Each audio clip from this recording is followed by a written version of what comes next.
Snipe side are optic gaming now, killing spree for Cycle. Looking to take this game by the scruff of its neck. After what we saw in that first series, but as you say, they have regained not only a foothold in the series, but a firm control of the scoreboard. 2-0 with less than 2 minutes left to play. Cycle is making up to chase shadows. They cannot find where to go. Cycle is your best support player of the year. This is his 4th support combination, and he has the highest KAD of all time at a 1.84, and he's your 2025 season MVP. Congratulations to Cycle. Finally, it's time for your best coach.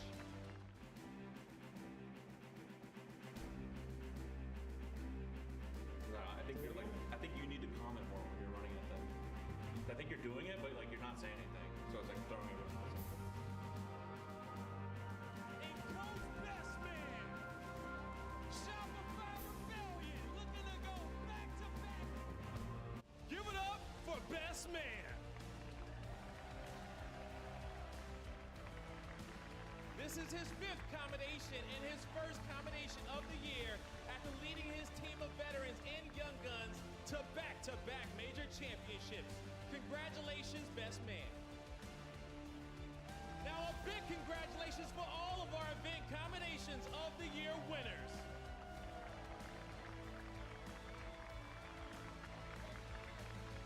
All right, now the awards don't stop. Now, this weekend, yesterday, we had the Halo World Championship free-for-all tournament take place. And as we had many players enter throughout all of our tournaments, only one can win. Only one can come out on top to call himself the best free-for-all player. Get ready, everybody, and get loud for V-Lego!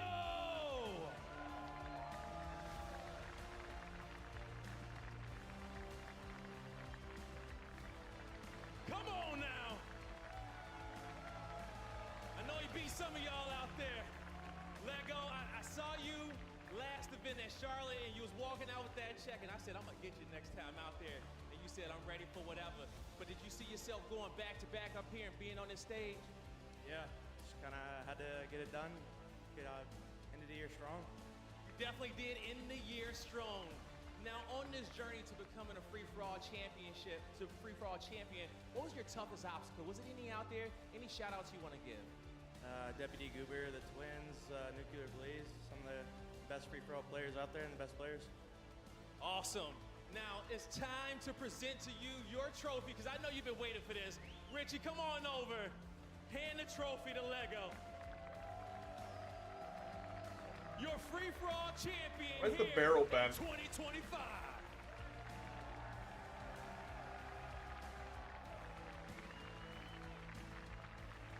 Now that all of our awards are out the way, it's time to get the big matches started. Everybody, you ready to get Championship Sunday going? It starts now.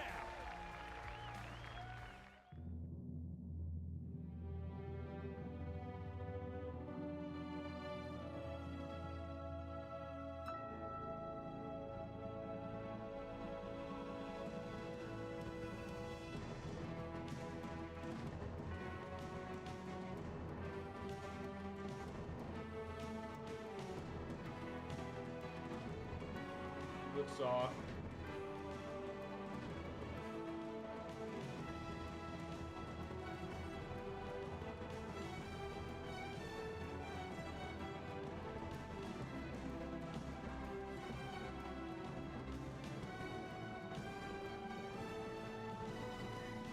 I've got optic.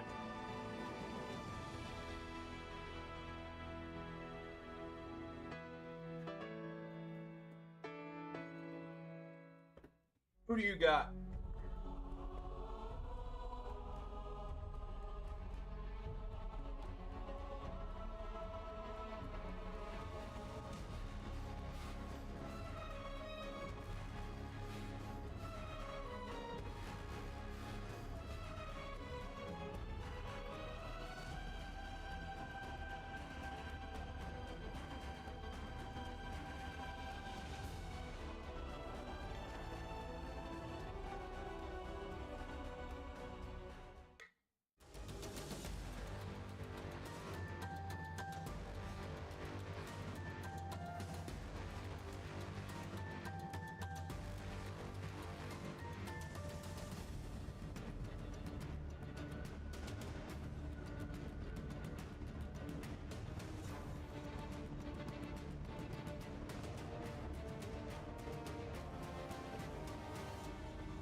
Ladies and gentlemen, it is the elimination semi-finals here.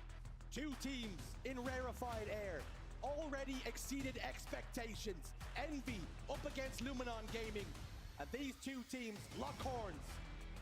Dan, this one's gonna be a big one. Oh, an absolutely huge series, not just for us as commentators and the players on the stage, but for continents as well. Europe have made it to a championship Sunday, a Halo World Championship for the first time ever in history. This is huge for these players on the main stage, and there's a lot of pressure on their shoulders for Europe. And of course, for Envy, they'll be defending that throne for North America to try and knock them down and get into the top 3. You mentioned it, this is uncharted territory for both of these teams. How many times do we get to this situation at a World Championship and you'll see the likes of a FaZe or a Space Station in this position and they will knock down that squad they go up against? I think uncharted territory, absolutely. But both teams sitting across from one another, because they've never been here before, both feeling the exact same pressure and both trying to navigate it at the same time. The most experienced player on the stage in this situation is SLG. Well, as you can see on your screens, it is best of 7s all day long, which personally I cannot wait for. This is something we've been asking for absolute years here in Halo Infinite. And this is how the map records are looking for both these teams. Now, whether you're an Envy fan, a Luminon fan, one thing you'll notice when you look at this graph, it's very up and down. It's going to swing back and forth, and that's one of my favorite things about best of 7s. You're not going to see any team now today on Championship Sunday having a weak series. There might be a couple of games here or there, but because you've got the elongated series here, you'll have that chance to bounce back with one of your better game types. Let's talk about Live Fire Strongholds. That's going to be the one that opens us up here. Envy 3-1 versus Luminon's 4-5. Now, historically, Stronghold was very strong for Europe. SLG and Quadrant, they really changed the game. They were so innovative, but not seen as much success on Live Fire. Well, they set the pace for Strongholds. They kind of innovated. They taught everyone how to play it, but then everyone started catching up. So naturally, losses are going to happen. You have to remember with those records as well, think back to last event, Luminon Gaming finished top 12. Like, they just fell flat. They didn't look like themselves. They hadn't boot camped. Profusely already. However, Luminon made sure they were already out here. They were boot camping. They finished top 3 in the online tournament that just happened a week ago, and they look in fine form. I did have a chance to speak to SLG a little bit earlier, and he said, I'm so glad it's a best of 7, because sometimes we do start a little bit slow. We have to make a few tweaks. When they lost to Cloud9 yesterday, a 3-0 loss, it looked like maybe this tournament was going to fall flat for them, but they made those adjustments, they made those tweaks, and now they find themselves here on Championship Sunday. And I just want to take a second to speak about that young man on your screen as well, Wootum, the first ever mouse and keyboard player to make it to Championship Sunday. History maker himself alongside the rest of their team. A lot of responsibility on his shoulders for the mouse and keyboard community. Taking a look at the kills per minute leaderboard then. Optic Gaming's Renegade sits atop with a 1.73. But you'll see Envy's Precision and Luminon's Wootum neck and neck with a 1.70 and a 1.69. Very little to separate those two. Yeah, very impressive to be up there, and I think they're both going to be players that we have to keep an eye on throughout this series, as being someone who just really stands at the forefront of this team and leads the way. How many times did we see yesterday Precision getting hold of that sniper rifle and being by name and by nature hitting those shots and ensuring his team were in a position where they could benefit from the shots he was hitting. But he's going to be going up against some good snipers on the other side from Luminon as well. So it's not going to be maybe as easy as it was in previous games yesterday, where he was able to scoop up that sniper rifle with very little resistance. Let's talk about Envy's journey up until this point. Always looking so good online, threatening to break into that top 4, but stumbling and falling short time and time again. This is their moment, and what a time to do it at the Halo World Championships. And I think we saw their reaction yesterday when they reached Championship Sunday. It was elation. They all made sure they got together, had a little huddle just to celebrate that moment. But now you need to focus on getting that one step further, because yes, this is perhaps further than you thought you might have got at the start of the tournament. But you look at the path in front of you now.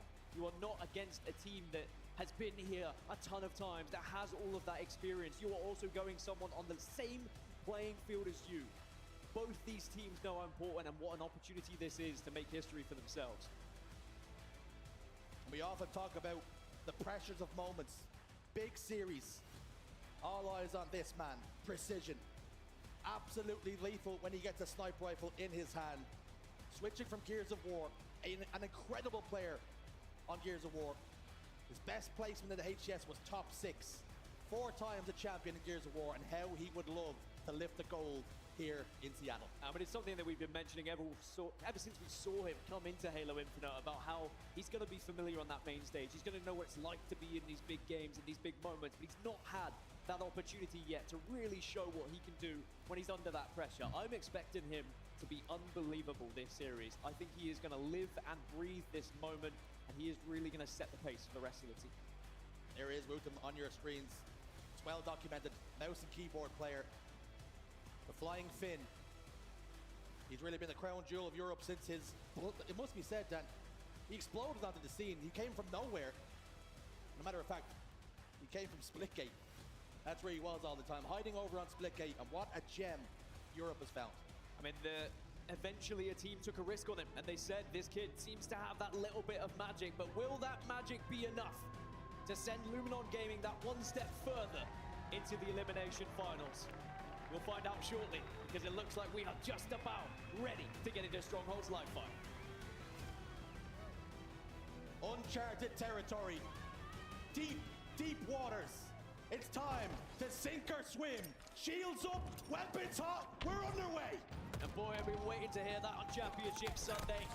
For one last time here in Halo Infinite, our World Championship, as now we see Glory already getting hold of that sniper rifle. We didn't get a chance to maybe mention Glory that much in the pre-round ball, but he's going to be so important to this team, especially when it comes to objective work. Glory is always first in on strongholds, trying to take those fights, but it is going to be Envy taking the lead here early. Luminon off that starting strategy, just not really able to get their footing. You spoke about early. Glory was here at 8:20 a.m., shooting, warming up, getting ready. The motivation for these two teams is at its highest. This is the furthest they have gotten. Picky gets a kill down bottom middle. Woodham forces Picky to back away, using that QT. Drops down on top of Woodham, drops the elbow, picks up the sniper rifle. These players have to remember this is a marathon, not a sprint, with it being a best of 7 instead of a best of 5. Not many of these players, if any, have ever played a best of 7 on that main stage, just because of best of 5s featuring up until grand finals previously. It means you can take a little bit more time. You don't have to worry if you do go down. You've also got to be prepared mentally that if you start to lose a couple, to try and bounce back and try and dig deep when it gets to the latter stages of this series. Glory now trying to hold onto pillars, but Precision's got that sniper rifle that he loves, but Wooten shuts him down. The tempo so fast right now. Barely time to catch your breath, these players. The competition's at its highest. The cream has risen to the top. You find yourself amongst the elite now. And just a couple of series away from challenging for the gold. SLG will fall back green. Glory's in the respawn screen as well. That means numbers advantage for Envy. They're going to use that to capture B. Precision goes back towards back tower to hold A. This is good from Envy. Envy have done very well at out-rotating Luminon so far. As soon as Luminon starts to transition to one of these strongholds, Envy are just countering their rotation and heading around the other side of the map, and they are keeping Luminon just at a safe distance here, but also winning a lot of individual fights that are really changing the scoreline here in their favor. As Wooten's gone down again, Piggy's able to find him, and it looks like they're going to push for a trip gap, but as I say that, Luminon are going to be over towards C. So again, another example of Envy recognizing where Luminon were pushing and instantly shifting towards A. Envy applying so much pressure. They're getting the QTs, they're getting the camouflages. We haven't seen the sniper rifle be that effective so far, but that story can soon change. Lovely damage put down by Precision here as he spins on a dime, gets one more. Piggy had already stuck Glory. Now he just looks for information. His two of his teammates are in the respawn screen. He spotted out Snipe Drone. He's headed towards Rat Tunnel. He doubles back. Big trouble for the Englishman. As two members of Envy collapse, they pincer and they take him down. That gap is starting to get a little bit scary for Luminon Gaming. One thing we learned yesterday is that you don't want to allow Envy to get much of a lead. Cloud9, they allowed Envy to get too far ahead time and time again. They just couldn't do enough to claw their way back into each game because Envy are so good when they're able to get ahead and have some structure about them. But now, Luminon will finally have the first time to set up properly. There was 4 dead for Envy temporarily. And SLG, the main man himself, is going to have a sniper rifle here. And we talk about Legend being the greatest European player of all time. We have to start saying just how good SLG is as well. Remember, he was on that quadrant team that made history. And now he's making history again here for Luminon Gaming. SLG's in big trouble though. Luminon did plant their feet. They started to find some form, but Envy explode off the blocks after that initial pick onto SLG over towards tower. A and B still in control of Luminon. The fight's over here towards dummies. Rory tries to back away. Descendant's desperately trying to find him, but he's just managed to evade the attentions for now. SLG spins a grenade towards Cuts. Lovely shot from Descendant, takes down SLG. No more shield to play with though. Piggy goes down as well. So it's a 2v2 on the map. Udum's going to get C, but they're going to lose B. It's evident Luminon also falling victim to a slow start again here, as was predicted by SLG when I did chat to him. Knows full well that sometimes they're a little slow out of the blocks, but you can kind of find that pace in game 1 and you don't have to wait until game 2, then you're very relieved. Still, it's only a 50-second gap. It's nothing too impossible to catch up on at this point, but I will say Envy looking very confident in their shot. Sender, though, not able to get the better of SLG this time. SLG 10, 6, and 7, leading his team in the charge for victory here on map number 1. And it can just be one that settles the nerves. You go one up to the good. You start to ask questions of Envy. Remember, folks, this is the best of 7. There can be no excuse at the end of the series that we didn't like our map mode combinations. You have 4 chances, 4 victories required to progress here. Descendant over towards scoreboard. Precision's got the camouflage again. This is what Envy are doing very, very well. Getting the power-ups down. And I think off the back of that, you say 4 chances. You can also have 3 mistakes. You can have 3 bad maps if you really want to dive that deep down the rabbit hole.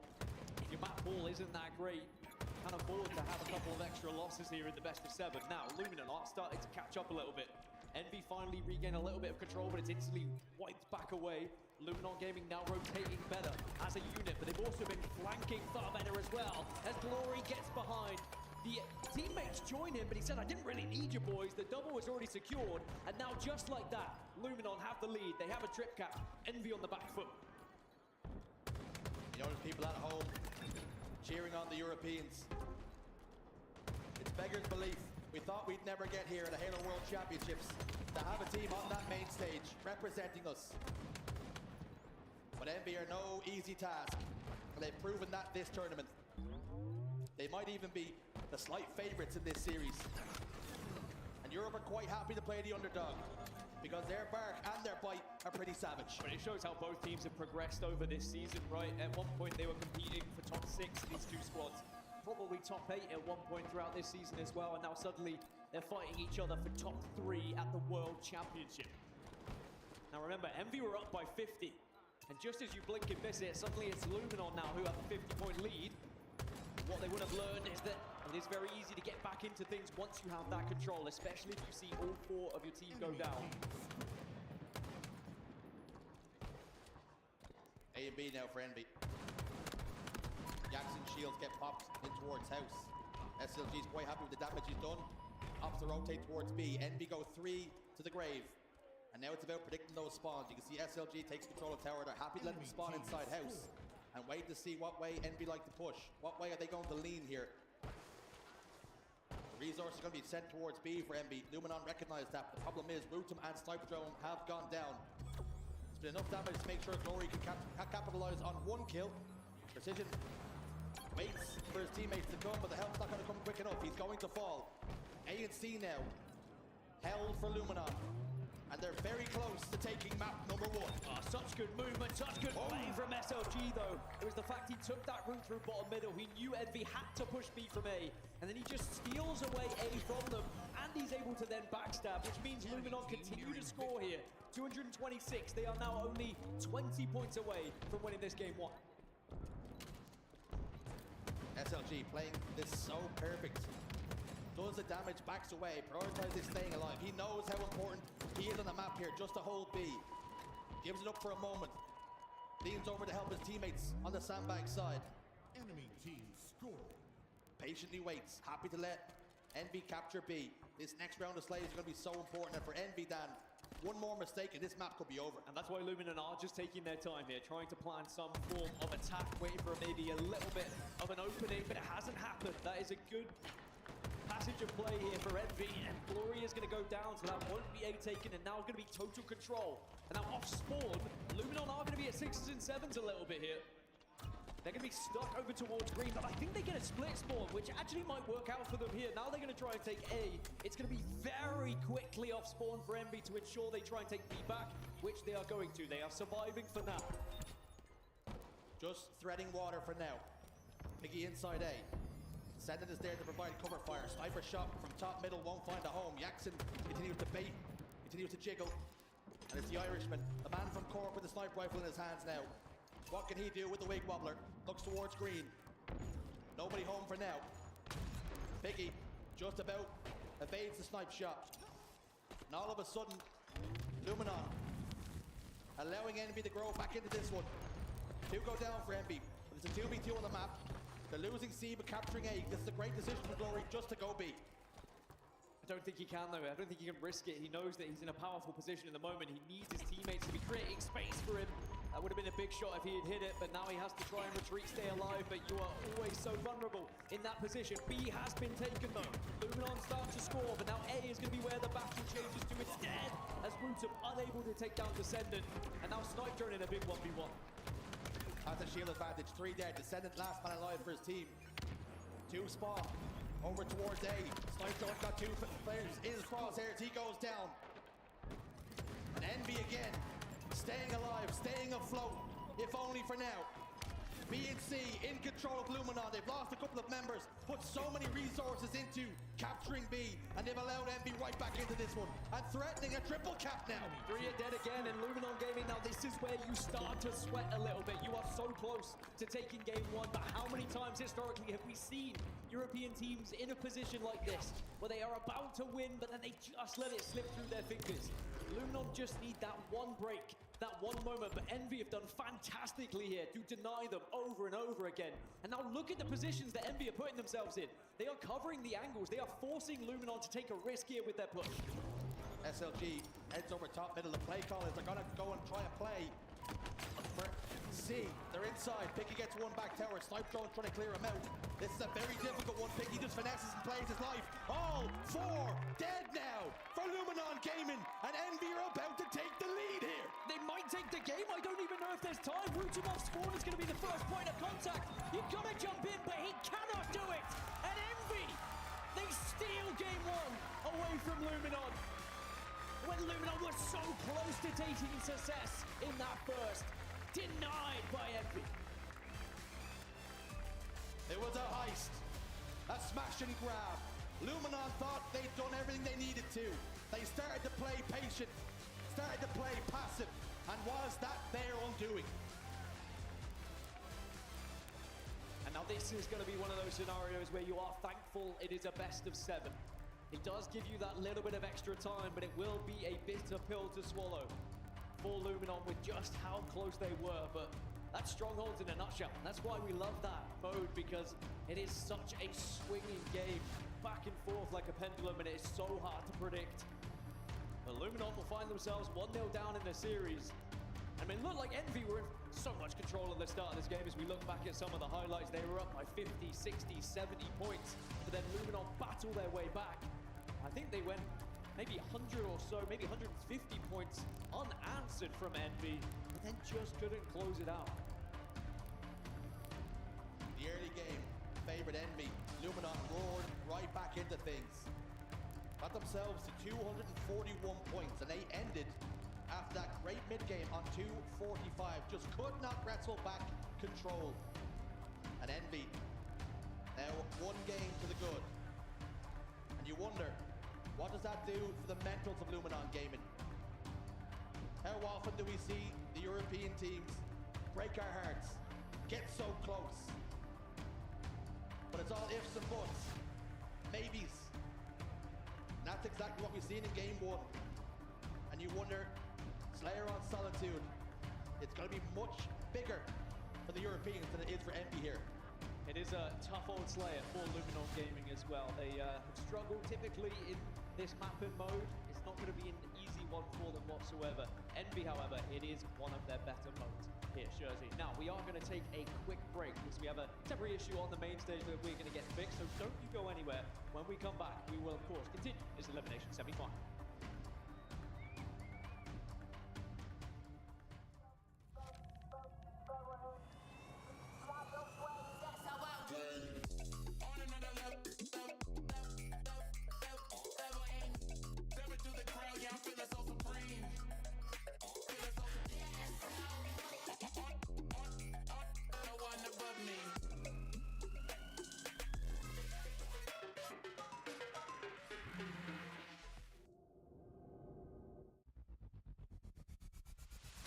Want more Halo action?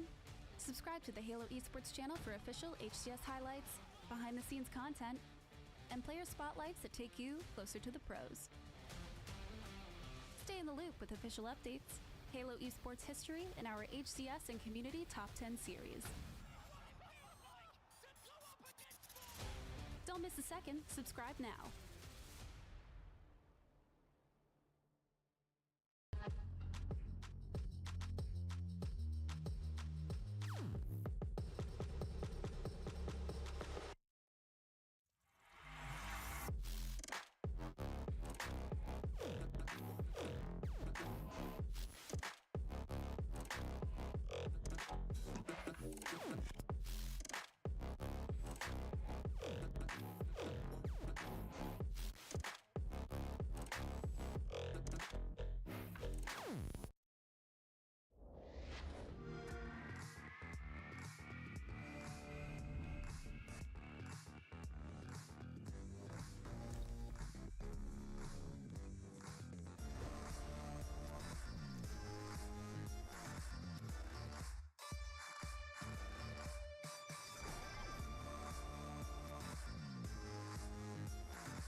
Party's over.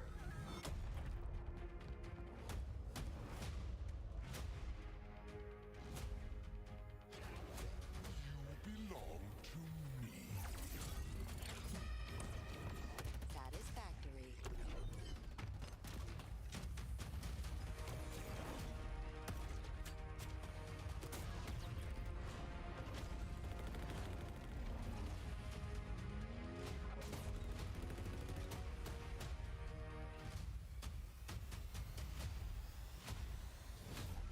Special delivery.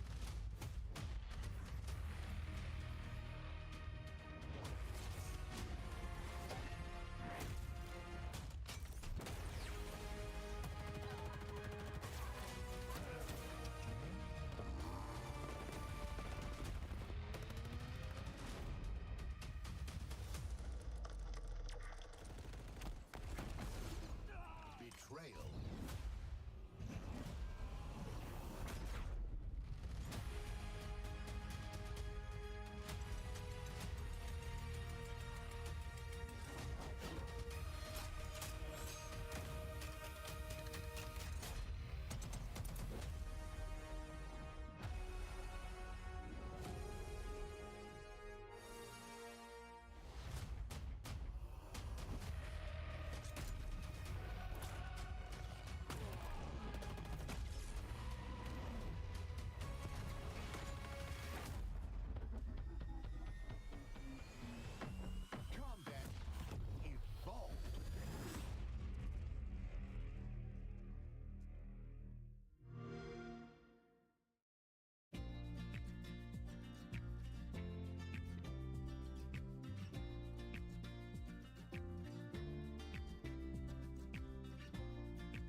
Welcome back, folks. We're still just ironing out a few of those issues on the main stage, making sure cables are in the right place and Ethernets are all hooked up. But what we do have is something very exciting, Dan, because the players were voting for the best clip on LAN of Halo Infinite, and it's come down to a couple.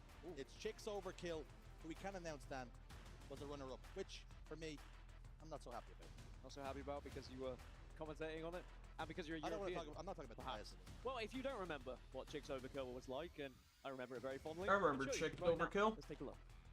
It was so good. Players on their own, they will just jump on you, and that team shot is so difficult to play against. And Chick may be starting to heat up.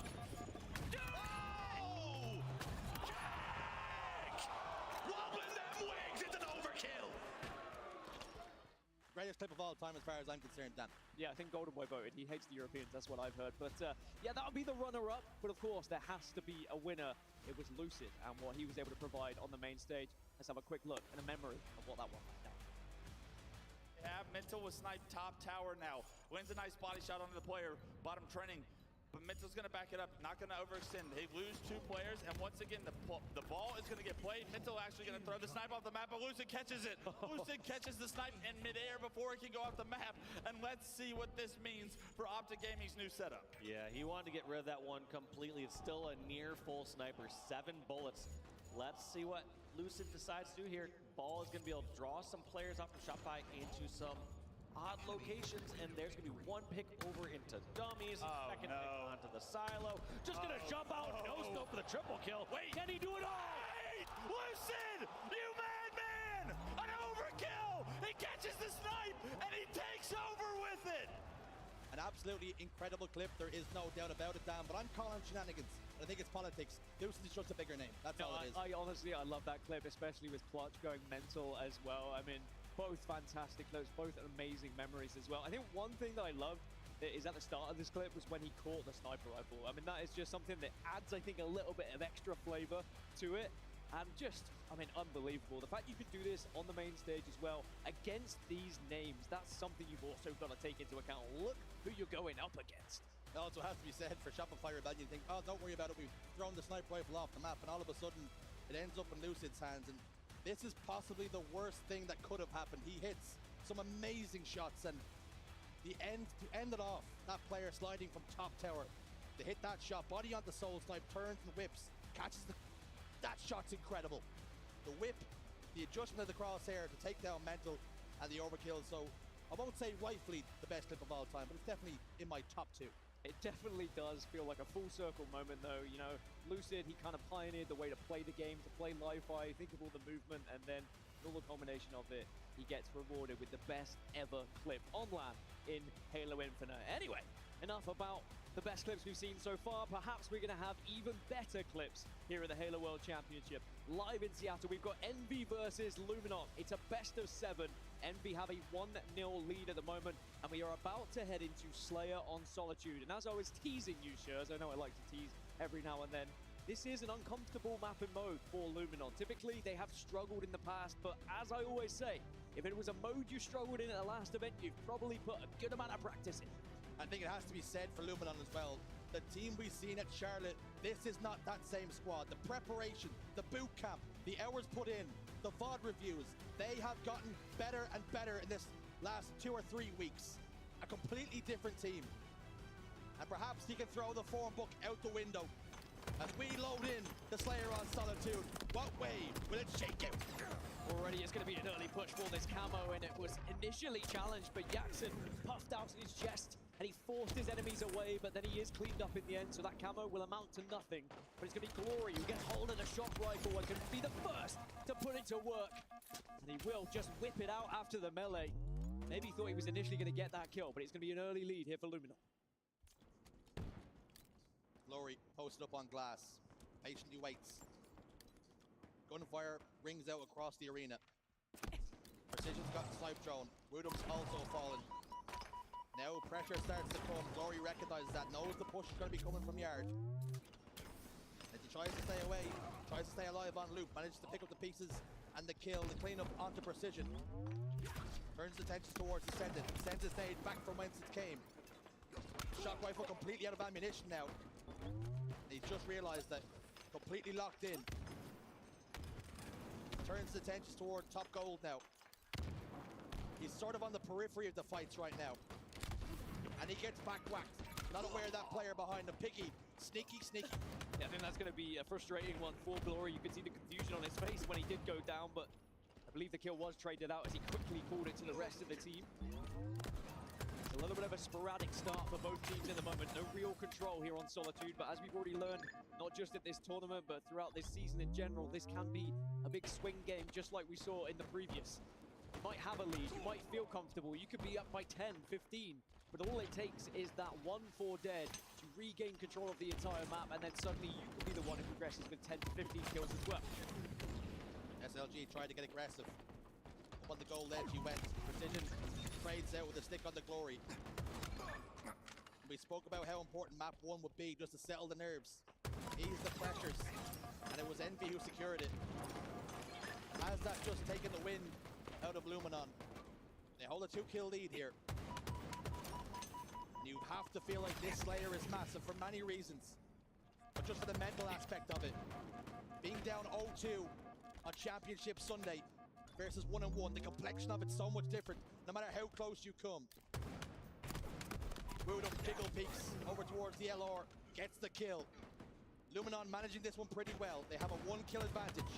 Camouflage just pops up. Glory puts down damage, forced to back down. He's now on the low ground. Descendant picks up a Camouflage. That's 2 now for Envy. Luminon need to find themselves with a little bit of security in this game. Get Snipe Drone into a position where he can begin to anchor a little bit more. He's uncomfortable with the rotations that are being made at the moment. You can see it in his stats. Yes, he's putting down damage. Yes, he's getting assists, but typically he will find himself in spots where he can do a little bit more for the team.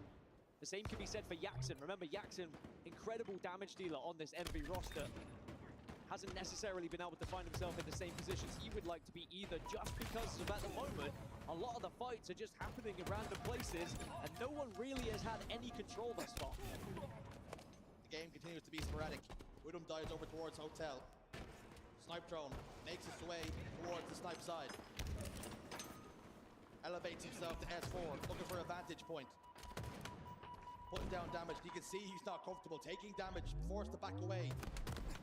Trying to clear out Precision, gets the kill. 5 beautiful shots will take down Precision. And will that give Snipe Drone the confidence he needs? Yeah, that's going to be important. When Snipe Drone starts to lock in and he's laser focused, he is a turret. An absolute powerhouse on the map. I'm sure anyone would fear crossing his path, but they still find themselves 3 kills down. And Snipe Drone now the last remaining player. Sadly, he's going to have to take this 1v1, and Piggy gets the better of him, had the high ground, had the advantage.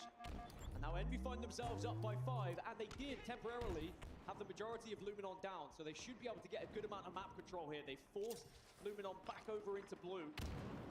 Now this is where things can start to get ugly. When you force now Luminon to have to make a decision, like do you try and push through yard, do you try and then push out through blue? Either are uncomfortable. Luminon on the back foot. 4 kills, the point of difference. Make it 3. As Descendant goes down, top goal ledge. Blue spawns coming now for Envy. Are Luminon aware of that? Glory down to no shields. Will he just get away? SLG covers for him. Expertly done with the bait and switch from the Frenchman. Precision trying to stay alive on the silo. Yaxen putting down damage, make sure SLG's life is no longer an issue, no longer a problem. Camouflage up in 4. Descendant takes a power position over towards top goal ledge. Numbers advantage now for Envy. Picky towards Hotel, Snipe Drone and SLG in between blue and yard. And Yaxen gets Camouflage for Envy, but is not able to pop it into his chest. It is down. It's in no man's land. Yeah, where did that Camouflage land? Does anyone have tabs on it? I think Wooten may have just spotted it. He pinged for the rest of the team. I think Glory's just popped it into his chest. That's a fantastic recovery from Luminon. It was not looking great. Envy had the advantage. Envy had the map control, and it looked like Envy were going to get that camo. But Luminon had set up the trap perfectly. Were able to use grenades to just force Yaxen off the camo, and now they find themselves only 1 kill behind. Glory has the chance with the camo here, does have support as well, and just like that, Luminon take the lead. Team nearing victory. Our Luminon about to pip Envy at the post here, as we wind into the last final 10 kills. Snipe Drone gets 1, Glory's in trouble. Plasma Grenade will settle for a trade now. Precision's in massive trouble as well, 3 dead for Envy, and this should be S1 spawns for Descendant, and is. They have players over towards blue as well. Yaxen's in trouble, being pressurized. Picky's got sniped though. And that can can change the tale very, very quickly. The greatest equalizer on the map. Woodham top gold. Piggy's just looking for information, but Luminon are not showing themselves, not revealing themselves. We've already seen Piggy so far this tournament do a lot of work, but notice how he drops it. He's going to press up and he's going to give it to Descendant instead, who maybe just feels a little bit more comfortable with the shot right now. It's a 4-kill difference. You have to hit these shots. Snipe Drone just evades the first. Wootum can't avoid it though. And now it's a 3-kill game. Glory going to push in, does get stuck. That's huge for the chances here for Envy from Descendant. Trades are good though for Luminon. And Snipe Drone enters in blue. Jackson desperately tries to stay alive, knows he can't step outside, needs help, it's not going to come. And the Europeans just 2 kills away from tying up this series on Championship Sunday. But Envy are not out of this one just yet. This one's not comfortable. Will memories of game 1 start to loom over Luminon Gaming though? They remember how close they were in that initial, but now here comes the push. They start to find them. There's the 50. Wootum gets his 20th kill of the game. And they lock in the second map to tie us up 1-1. Wow. 20 kills for Wootum on Championship Sunday. The biggest series of his career. When you look towards your big game players and you want them to have the most impact, the Finn has not stood on ceremony. Incredible performance.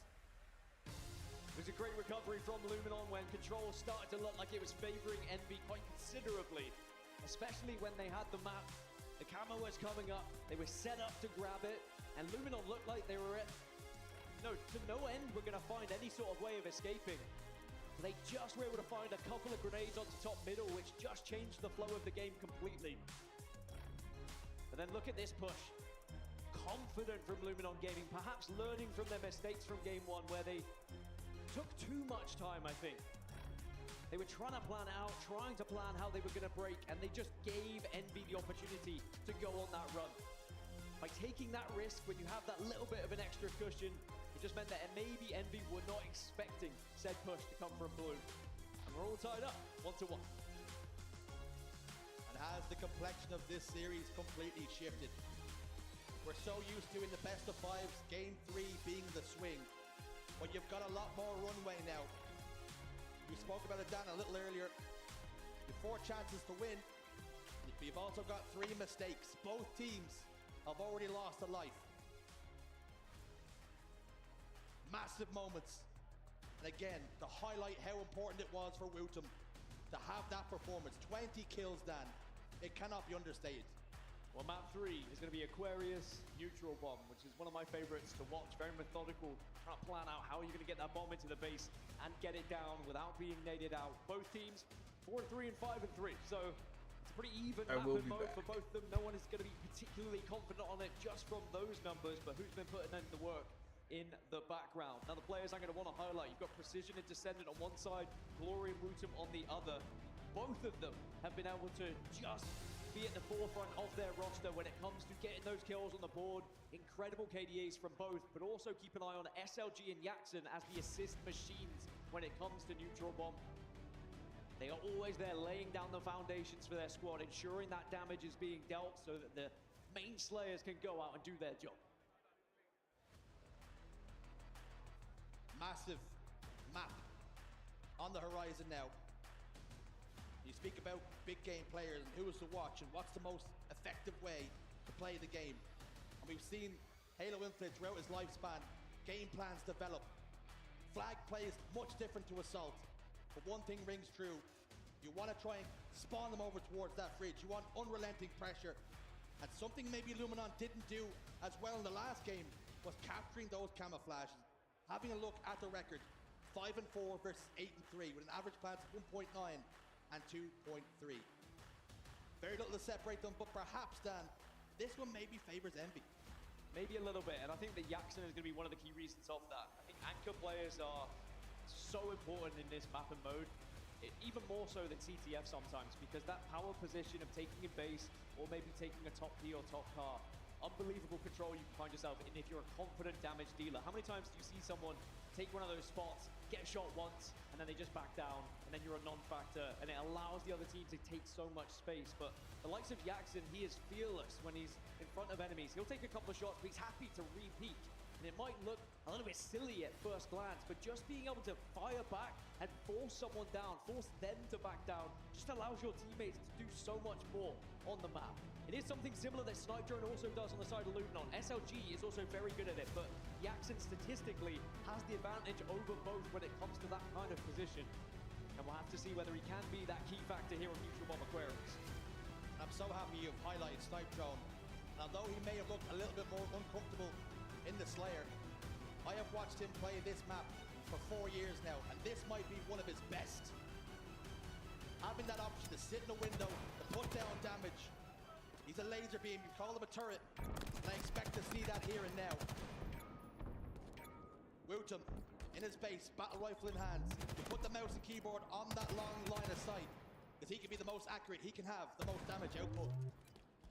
But at the same time, with the positions and the confidence that Wootum has, I sometimes like when he plays a little bit more aggressive and gets up in the face of his enemies. And even though he's at a slight disadvantage when he does play in that position, be it on mouse and keyboard, he never looks out of place. Always happy to take those engagements and always confident to be in them as well, as now Descendant has got that camouflage. I was a little bit worried when I saw the start of the last game. Envy just seemed to be getting camo a little bit too easily, but then I think Luminon made those tweaks and adjustments that SLG was talking about. They noticed how much Envy was prioritizing, putting themselves in a position where they could just force Luminon away. So perhaps they will take some of that into this game 3 here and ensure that these camouflages are not as easy as that first one was. Descendant marauding around.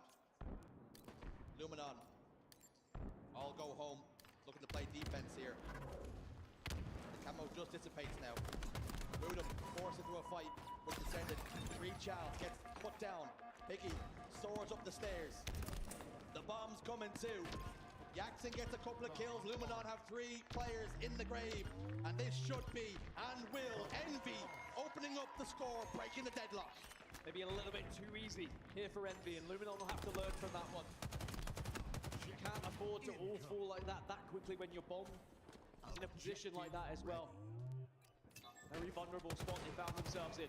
But now Envy, this is the perfect position for them. They love being ahead, as I'm sure every team does, but the structure that they find when they're ahead, they look so much more comfortable. Sometimes when they're behind, they start to struggle a little bit.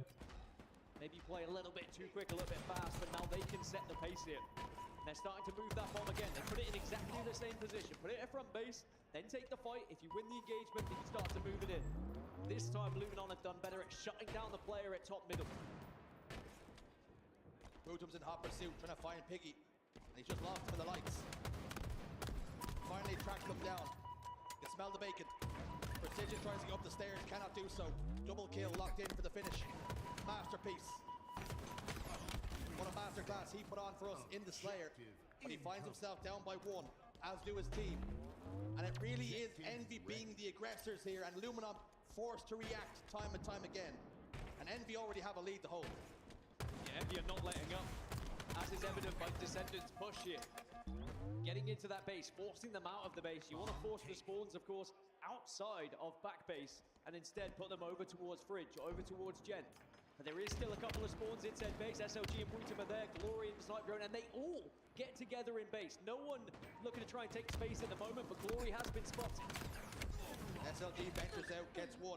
Unfortunately though, Wootum has fallen. Numbers advantage again for Envy. Precision down to no shields. Glory gets a huge kill, but Jackson's going to collapse on the base. Trying to capitalize the damage already done by his teammate. Glory tries desperately to close the distance, but he gets put down. Envy still applying the pressure, but the bomb resets. Well, Luminon parked the bus, and it worked out for this time, but you need to start creating space and actually finding a position top car where they can begin to laying down some pressure onto Envy. They're not going to win the game by sitting back in the base, but they're also reluctant to allow Envy just to walk up as comfortably as they did the first time. Definitely playing a little bit scared at the moment, are Luminon. I think Envy far more comfortable with the positions they found themselves in thus far. The game is well and truly being played inside Luminon's half.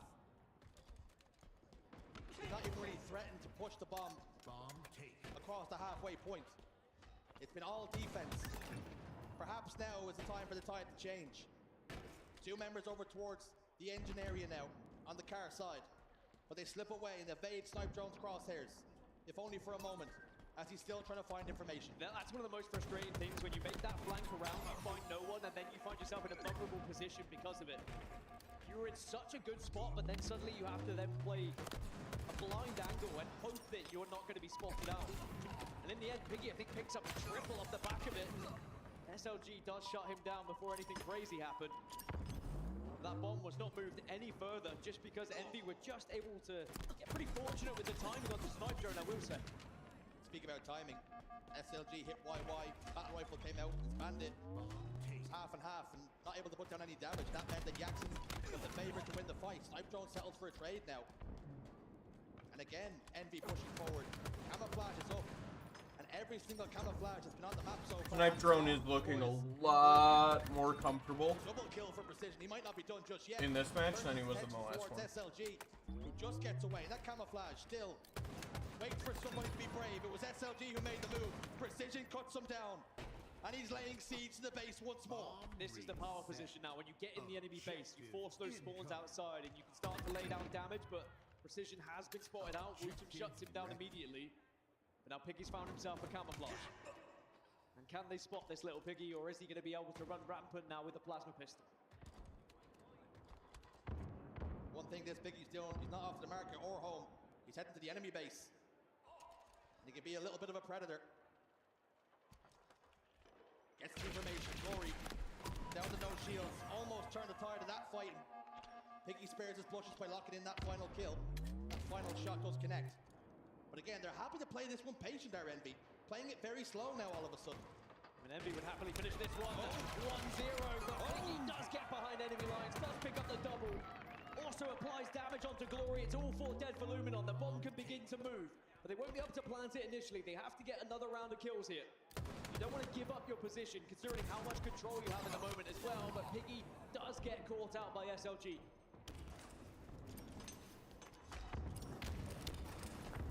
Grenades exploding everywhere, shrapnel flying left and right.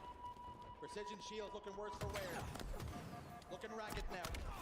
Has nowhere to go. 2 dead now. And now all of a sudden Luminon, they can think about pushing forward and pushing themselves. Plan attack, plot and scheme. But they've got to find a way to clear out Descendant here. Just marking the bomb. Precision's down bottom middle. Glory just looks away at the worst possible moment. The bomb is being moved. Piggy settles for a trade, and that's much better for Envy than it is for Luminon. Luminon tried their best to slay as they moved with that bomb, but the bomb is so heavy. The weight of it, you can't move it as fast as you could perhaps historically in previous Halos. You try and toss it, and it just drops straight back down, so it is a slow old maneuver trying to get to the enemy base at times. Now it looks like Envy are going to be able to recover it, toss it back out. One thing Luminon will be happy about is they have been able to regain a little bit more map control here. They are not forced back into the base like they were for the first opening like 4 or 5 minutes. As 2 go down now for Envy. The bomb is being planted. The bomb will be armed. And Luminon will find their capture. They will find their equalizer here. And we're all tied up. The first time that Luminon have really threatened to put a bomb plant in, and they've been successful. Maximum efficiency. It was their first camouflage grab, but it's been burned. They put a lot of resources into getting that bomb plant, and that's just opened the door now for Envy to get a counter plant. Bomb's moving. No one's going to be in that base. They have to push straight off spawn to take the fight to Piggy. He's not going to try and plant it yet. Piggy does win the first. Jackson now comes into support, and just like that, Envy might have an answer back to that bomb plant from Luminon Gaming. Wootum's nowhere to be seen. And Envy right back ahead here, Shirt. They retake the lead. All that good work Luminon put in, all that effort, completely undone in a matter of seconds. SLG goes forward, double kill. Trying to lock in the triple on the Precision. He does get the triple. And it's time for the Frenchmen to rally the troops and drive them forward. Yeah, now they're going to be in a position where they can take map control as well. Wootum has to be careful. SLG looking to support and provide a little bit of extra information as well. It's a 1-for-1 trade on the map. That bomb's still in a position where they can move it if they would like, and SLG does eventually make that decision. It's only a slight bit of progress, but that's sometimes how you have to play it. Inch by inch, move that bomb forward as you move and slay. The right owl melee down bottom. SLG shield looking ragged. The Senate continues to apply pressure and gets the kill. 3 dead now for Luminon. And that little inch of progress they made completely undone again. And this time, the Senate making more than just an inch, making a mile. And again, Luminon forced to play defense. They turtle up. They're emptying their pockets, throwing their nades, but no damage done to the planter right now. Piggy enters in, Precision gets a kill on the Glory, but the Senate is forced to drop the bomb for now.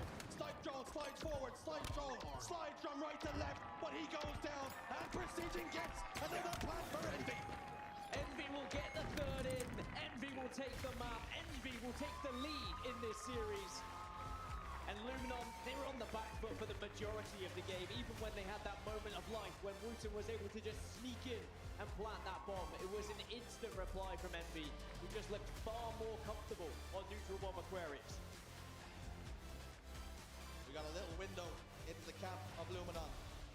Faces, dejection, Glory, arms folded, not happy with what was on screens, and for good reason. Although they got the one plant, that was all Envy, unrelenting pressure, and the pressure told. Now you ask the question, is the pressure gonna burst this pipe? Luminon now find themselves a map down, 2 away from elimination. This series means so much, but with that comes its own added pressure. All 8 players in this lobby. This is the biggest series of their lives. SLG has placed top 3 in the past, but this is a World Championships. The complexion of this, so much different. I think that's what this series is all about. Pressure. I'm not gonna lie, before we get into the next match, I just have to say, I'm super fucking hungover today. And at some point, I'm gonna have to leave to go get my food. It's been a Glory and SLG duo show when it comes to the amount of kills they've been able to find, the damage difference between the two as well. But not only that, they've also been putting the ball time on the board as well. They've been doing everything for their team when it comes to Oddball. They are undefeated on Oddball Lattice so far since its addition to the HCS. Maybe that does bode well for Luminon's chances to get back into this series, but it's still a fantastic mapping mode for Envy as well. They've only lost it once. So I think just like this series has been thus far, it is going to be a tight one. It's going to come down to that sniper rifle control. When you look at sniper rifle control, maybe it could be Wooten with his keyboard and mouse. You love to just sit in the worst spots Could be Descendant, who's also been doing incredible things so far this series. You can always trust Descendant when he gets into 1v1s. Incredible play. Is this oddball on Lattice to be a lifeline for Luminon? Envy, they're pretty good here too. No stranger to victory. And only tasted defeat once, like Dan mentions. Perhaps Wooten is only thinking about the positives. We have not lost this, and you have got to do that. I can't see the score because there's a patch my way. He collapsed on the exit.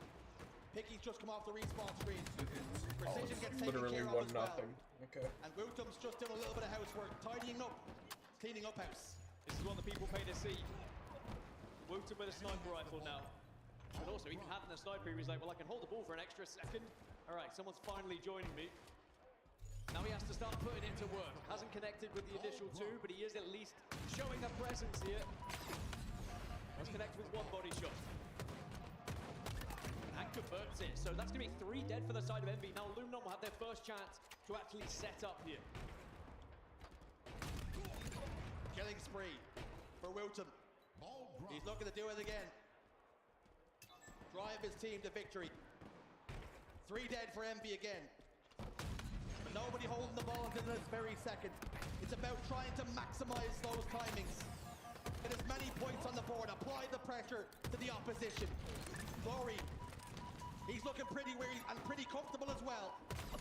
Jackson down to no shields, as is SLG. Both players trying to prioritize staying alive, but precision is there. Now Glory will be forced to toss the ball out towards Ice. And the push is going to come. Piggy has an angle. And he's using this cover expertly. Jackson will survive. Plasma Grenade will just whiz by his face. And now Envy can threaten to put some points on the board themselves. Maybe this is the perfect map for Luminon to get back into this series as well. When you think about Aquarius and its lack of a sniper rifle, for example, a lack of a weapon that can really make a difference as an individual, and you think why Envy have been so good this tournament. Incredible structure and no real weak links, just all four of them performing well. No one having to go off, no one having to be that superstar who has that incredible moment, just all doing their jobs. Whereas Luminon, they do have those players that can pop off. You think about game 2, where Wooten puts 20 kills on the board. You see Wooten already finding 10 as well. If he has a game like he had in game 2, Envy are really going to struggle getting this ball off their hands.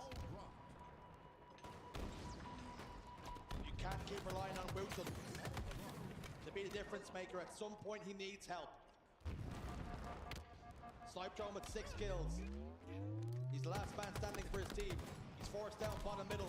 Jackson will pursue, but Snipe Drone turns the tide of that fight. The more fights like that Luminon start to turn the tide on, the more they win. The complexion of the game can completely shift.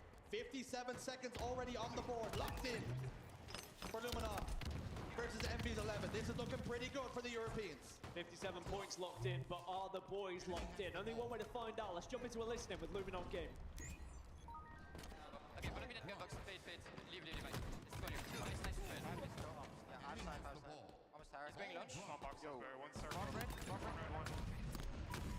Device for blue, Zika, for blue, baby. Oscar, I'm watching you. Yeah, good. Enemy has the ball. I killed my shot. Inside red. Swing for me. Oh shit. Let's go.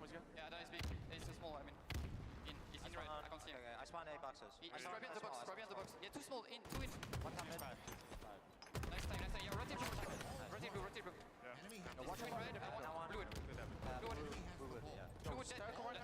Let's run me. He's scored. Yeah, nice. Last one. Still there, one shot the box. Okay, only one.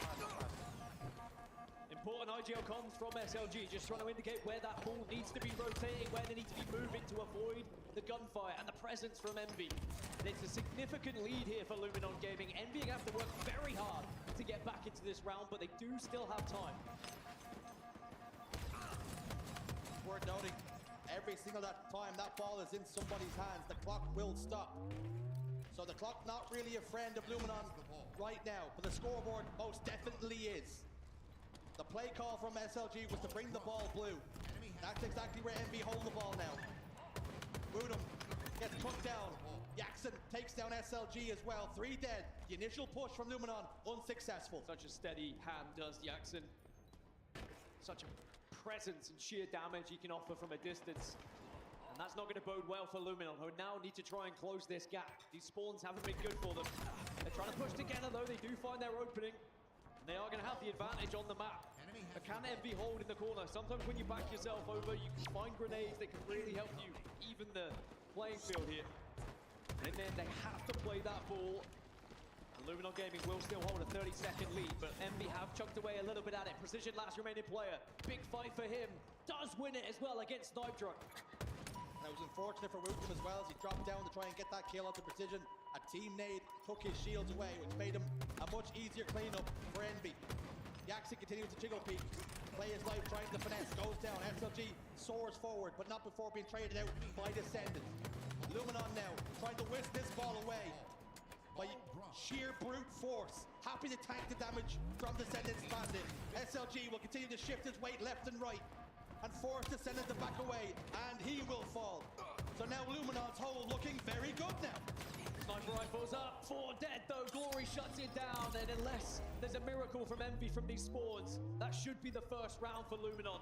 Snipe Drone just has to avoid any sight lines. It's going to be comfortable, and Luminon will strike first here in Oddball. That will just calm things. Incredible performance so far by Snipe Drone and Woodham, it must be said. Incoming. Glory's there as well now, with 14, 6, and 7, and 69 seconds of ball time. Nice. Here we are with Snipe Drone with the commando in his hand.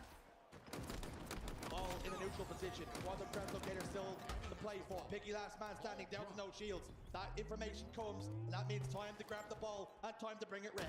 Glory doing exactly what he's been doing all tournament long. Not only providing kills, not only providing damage, but also being happy to be that player who holds that ball, rotates that ball as well.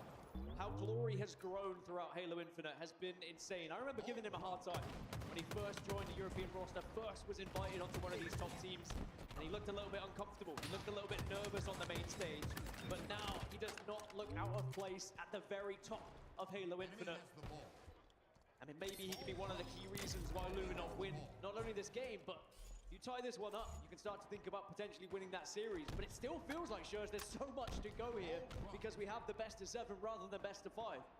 Typically at this point, we'd be thinking about sending it to a best of 5, a shootout in Slayer, but no, we get more objective games. And Luminon Gaming, they will start to be thinking about that one step further because they are playing this incredibly here on Lattice. And who does not want more Halo at the World Championships? Precision down to no shields. The issue is Snipe Drone also has none to play with. Precision takes the skies, but he gets cut down.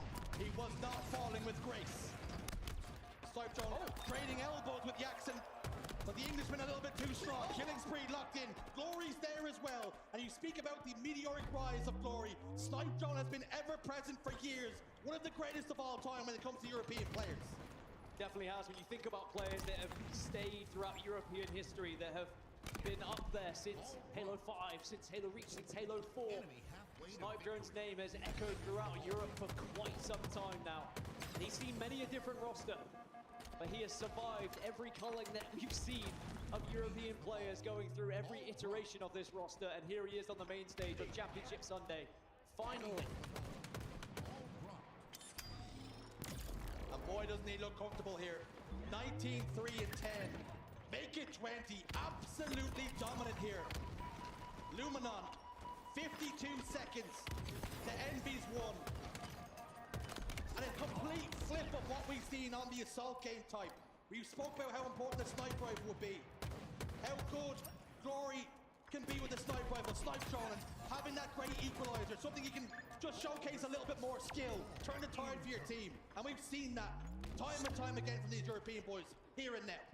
Well, I know I've said it a few words, it's a buzzword at this point, but Envy, they like structure. When you think of Aquarius, just kind of set spawns, symmetrical map, it's very easy to try and bully another team when you do find yourself in control. But here on Lattice, there is going to be that element of trying to move and rotate, especially when the ball comes into the equation as well. And Luminon have done very well at not allowing Envy to get into that structure that they desire. But now for the first time, Envy have been able to slow down the pace of this game. Luminon off spawn. Maybe going to be looking towards Glory to do something in the position he's found himself in. Has got behind enemy lines, does get the opener. SLG finds one as well.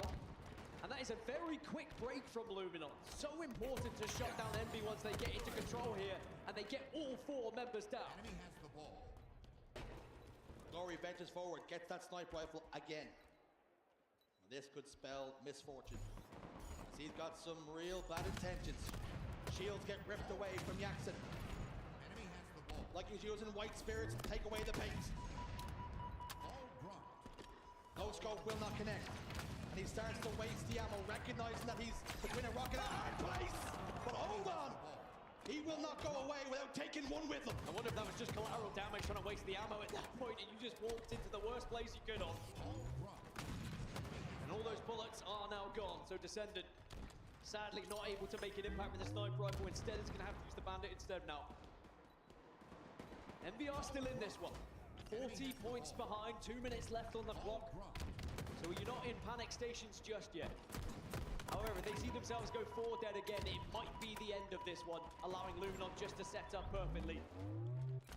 With the player advantages at the moment, Envy are not scoring. Luminon are doing so well off spawn to frustrate them. Just be a thorn in the side, getting behind enemy lines. Look at Snipe Drone. They are constantly wondering, where is Snipe Drone? Well, here he is, getting in front of enemy faces again. It doesn't matter he's not getting kills. They are just stopping Envy scoring, and now the ball's been returned. A constant irritation. The Europeans continue to be 3 dead now for Envy. SLG just patiently waits for the spawn to pop up again. And perhaps they're quite happy to let this clock run down, because the impetus is now on Envy to be the ones to make the change, to make the aggressive plays.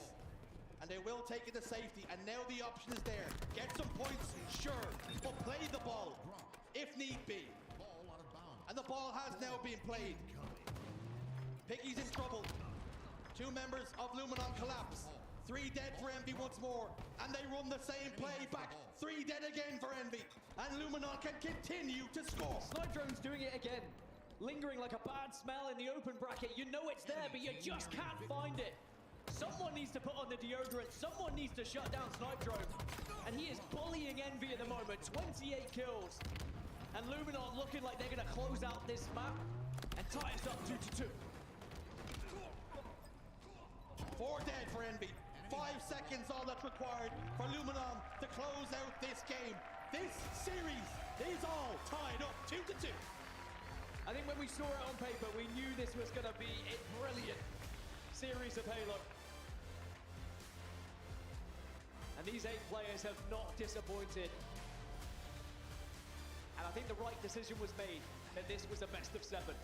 Wouldn't have felt right if suddenly we go into a Game 5 Slayer here. But it is going to be a chance now for the players to take a little breather. Reset. Because it's all even Stevens. It's like these first 4 didn't really matter now at this point, right? That's how it works. It's oftentimes when it comes to Championship Sunday, we talk about Optic Gaming, Shopify Rebellion, FaZe, SSG, and we call them the heavyweights. And perhaps these 2 are light heavyweights, punching above their weight class. But they find themselves front and center, staring at one another, and a place for top 3 up for grabs. Both players, both teams have already hit the mat a couple of times. But this time the rules are a little bit different. Best of 7s. You can hit the mat one more time and still have life. Still have some air in the lungs. But boy, oh boy, has this one been back and forth. One thing we can say for Luminon is they've gotten themselves back into the series twice. Alright, now I gotta go get my tacos. What will it look like when they take the lead and they start to ask some difficult questions of Envy? And this time when a Slayer comes round in the series, it will be a chance for them to take the lead rather than try and tie it like they did previously on Solitude. But as we look back at some of the highlights here of Lattice Oddball, what an impressively played game it was from Luminon from start to finish. From ball rotations, from the holds they had, to the breaks of setup as well. When Envy did get that control, it was very rarely for long. Luminon were just so quick off the spawn to immediately try and find a route to get behind enemy lines.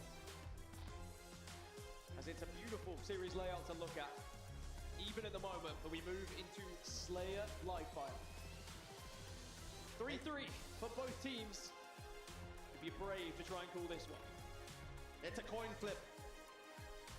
How often do we say that about a Slayer?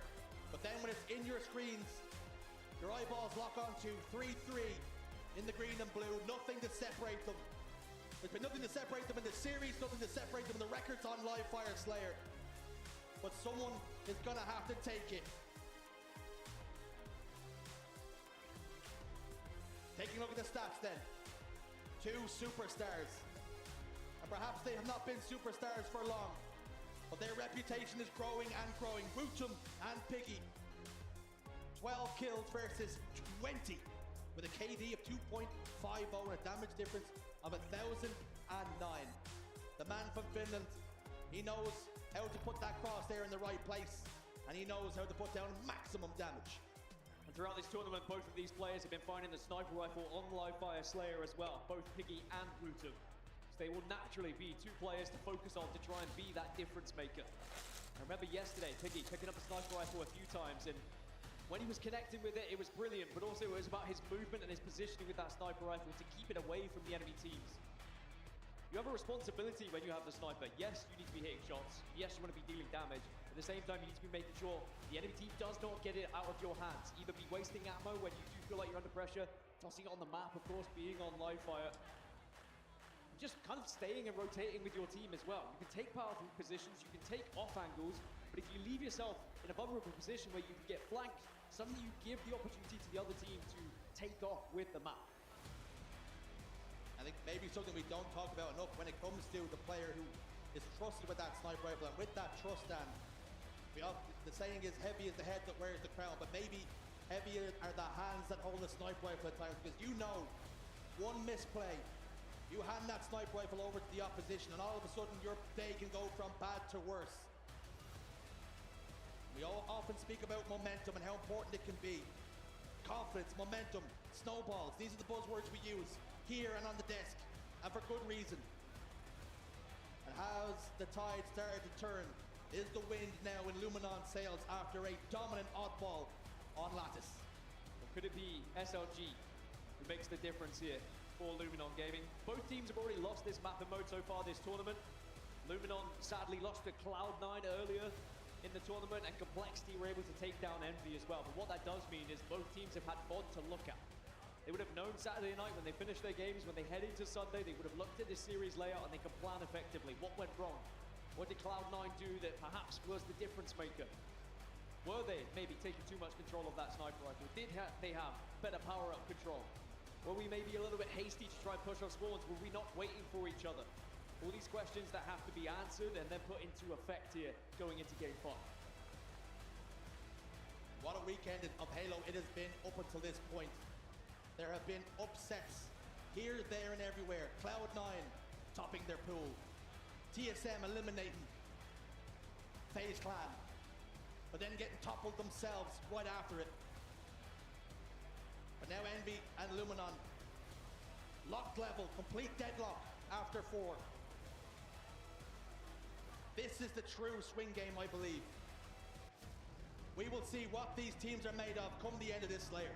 It's such a huge map. I mean, obviously, for reasons that are so evident I don't even need to explain, but importantly for me, when you look at that series layout, you look at Game 6, it heavily favors Envy, in my opinion, TTF opinion.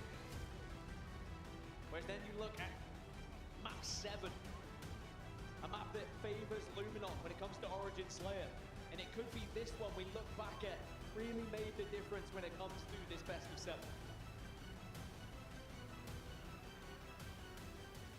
The arm wrestle continues. Score 2-2. We're in a shootout. Typically, this would be the one to decide it. But fear not, folks, there's still a lot more Halo left in this series. We're happy to say, best of 7s on Championship Sunday. We will truly see who is the better team. Not who got lucky with map mode combinations, with layouts. Who got their worst map pools, who got their best. After 7, there can be no excuses. It's a far better start for Envy. Descendant's the one who gets the first opportunity with a sniper rifle, but this is where I said the responsibility falls on your shoulders. It's about staying alive at this point, and he is under fire from grenades, but does just about stay alive to the point where he can now put this sniper rifle to work. And sadly for Luminon, they were not able to shut it down. Wooten does spot him out though, so that means you have to reposition here. And it's about just finding an angle where you can maybe catch someone off guard, get a free shot to the head. And that will allow the extra space, it'll give you that extra player on the map to then take advantage and push. Just about misses, but he does connect with a second. Did that play, it didn't, stayed on the ledge. And he actually thought the better of throwing it off this time. An extra body shot, and he's lucky he did. Killing spree for Descendant. Not finding the faces, not flashy, but effective. Hit the body, take out the bandit, get the kill. Glory and Snipe Drone do tag team to take down 2. Take us within 3 already, but this has been a fast-paced start to the game from Envy. A team who does like to play slow at times, but they also know how to change up that pace when they need to, and perhaps that's something they learned from Lattice Oddball. They have to try and match the pace that Luminon sets at times. Otherwise, you will find yourself getting backstabbed over and over with Luminon constantly trying to out-rotate you.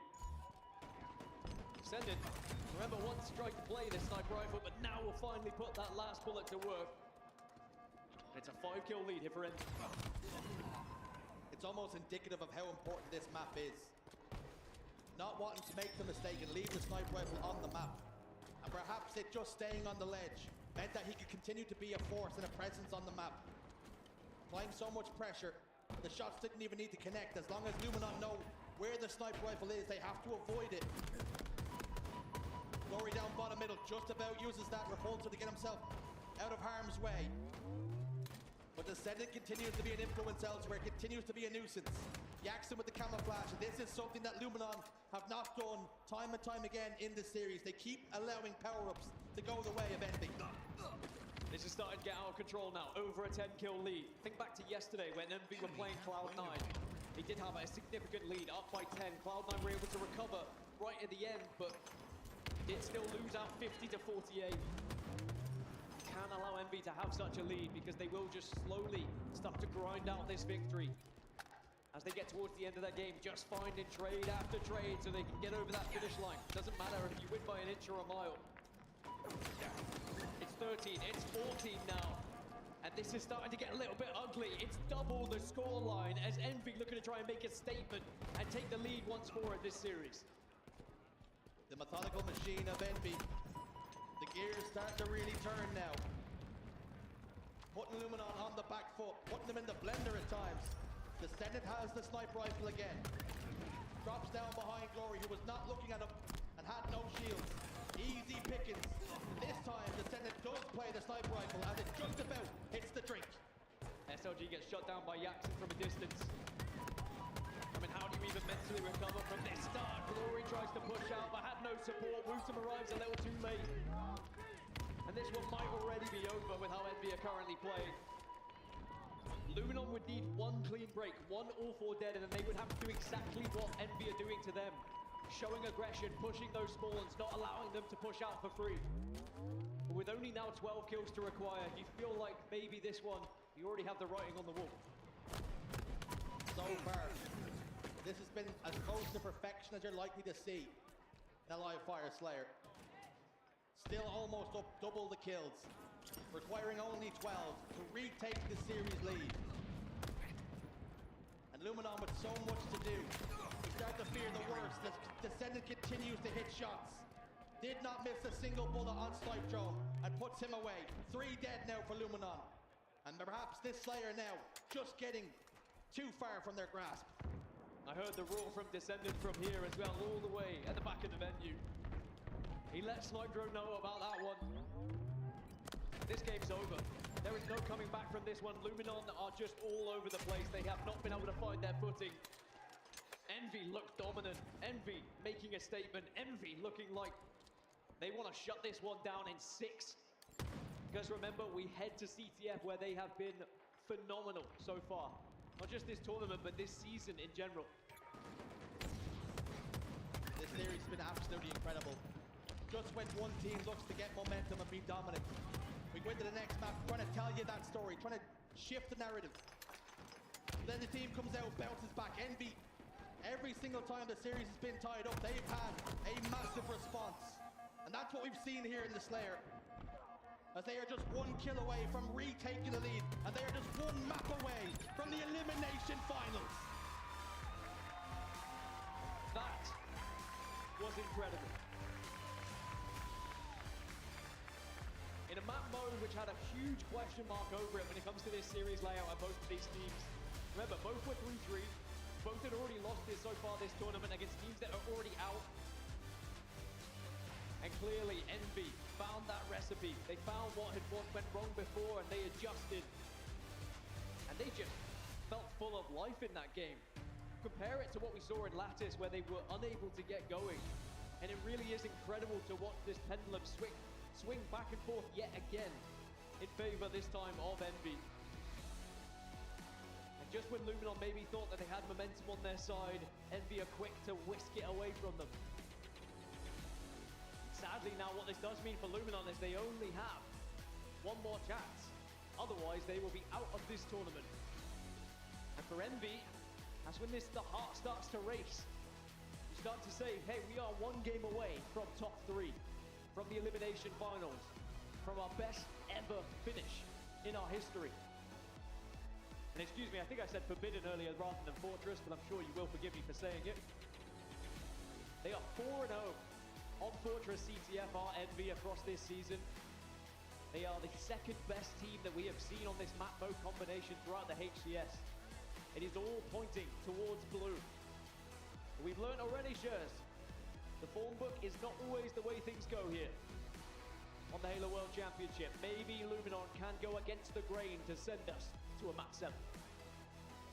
The Slayer was absolutely textbook. 50 to 25 at stake on Championship Sunday. And every single time Luminon seems to be getting a sniff, Envy find a response. And this is the perfect map on the horizon for Envy to see in the series layout. And there are your flag runners. Descended 6 caps versus Glory's 2, but 7 steals apiece and 5 cap assists. These two players are the ones to get big stars. And it maybe tells more of a story than you'd think just looking at those stats. Descendant will start and will finish the run. However, Glory is usually the one who will steal it, hand it off to someone else, and then support and be a little bit more aggressive. And perhaps that tells us the style of play that we're going to witness here as we do go into Fortress CTF. Envy are going to wait until they get that 4 dead, that perfect chance to run the flag, whereas perhaps Luminon are a run and gun kind of team.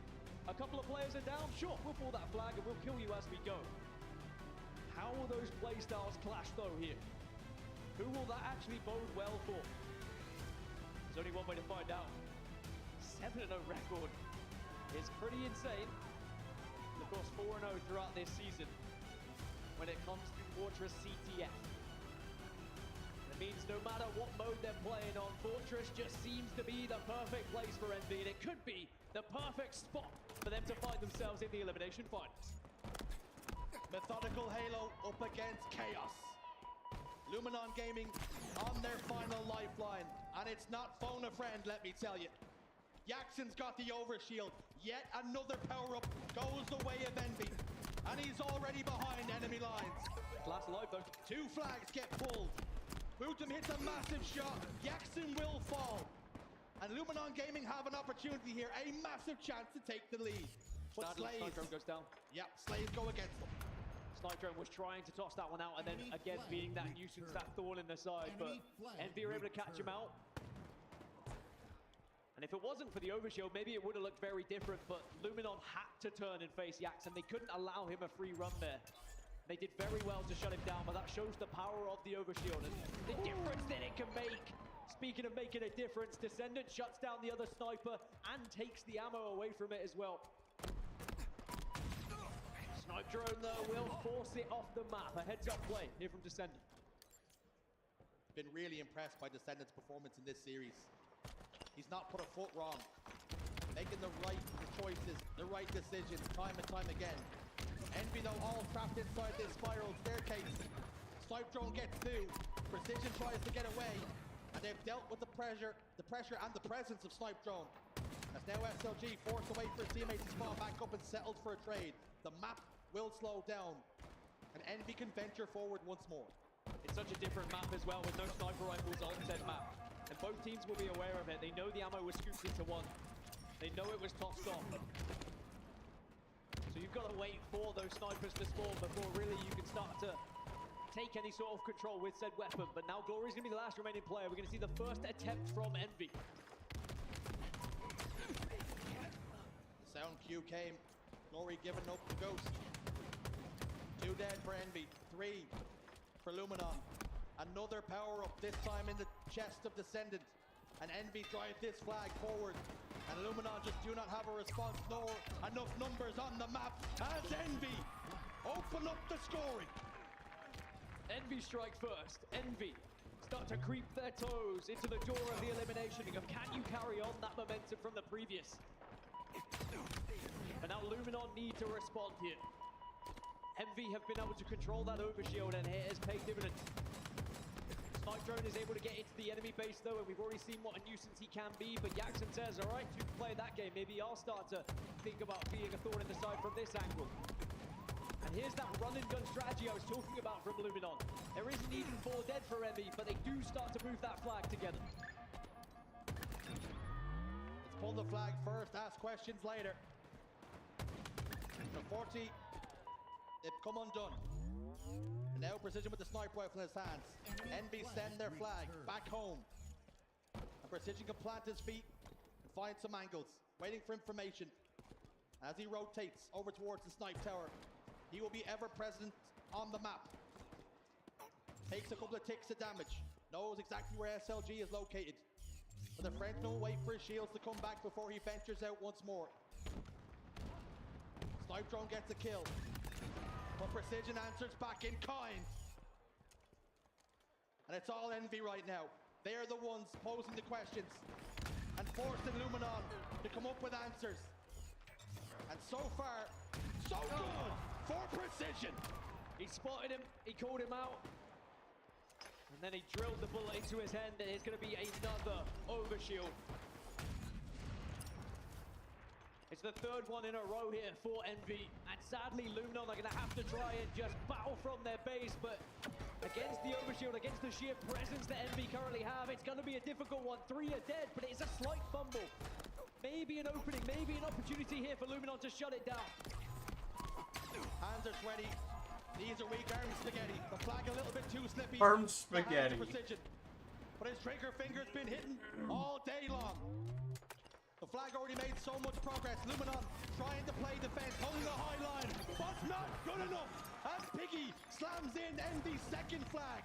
1 away from the elimination final. Such a good recovery from Envy after the small fumble. Luminon looked like maybe they had done enough to stop it, and they positioned themselves to deny the capture, but Piggy just steals it away from them.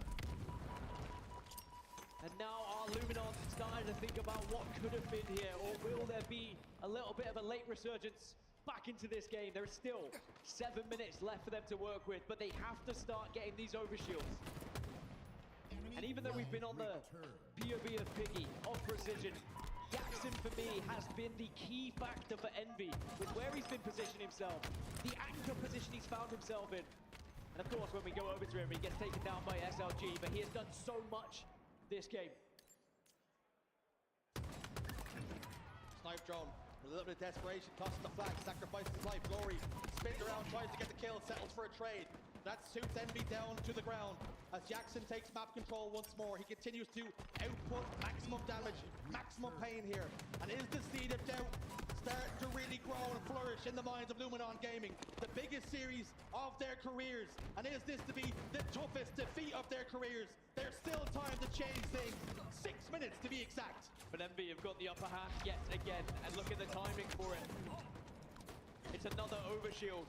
It's another advantage. It's another chance for Envy to move forward, but Precision is the last remaining player.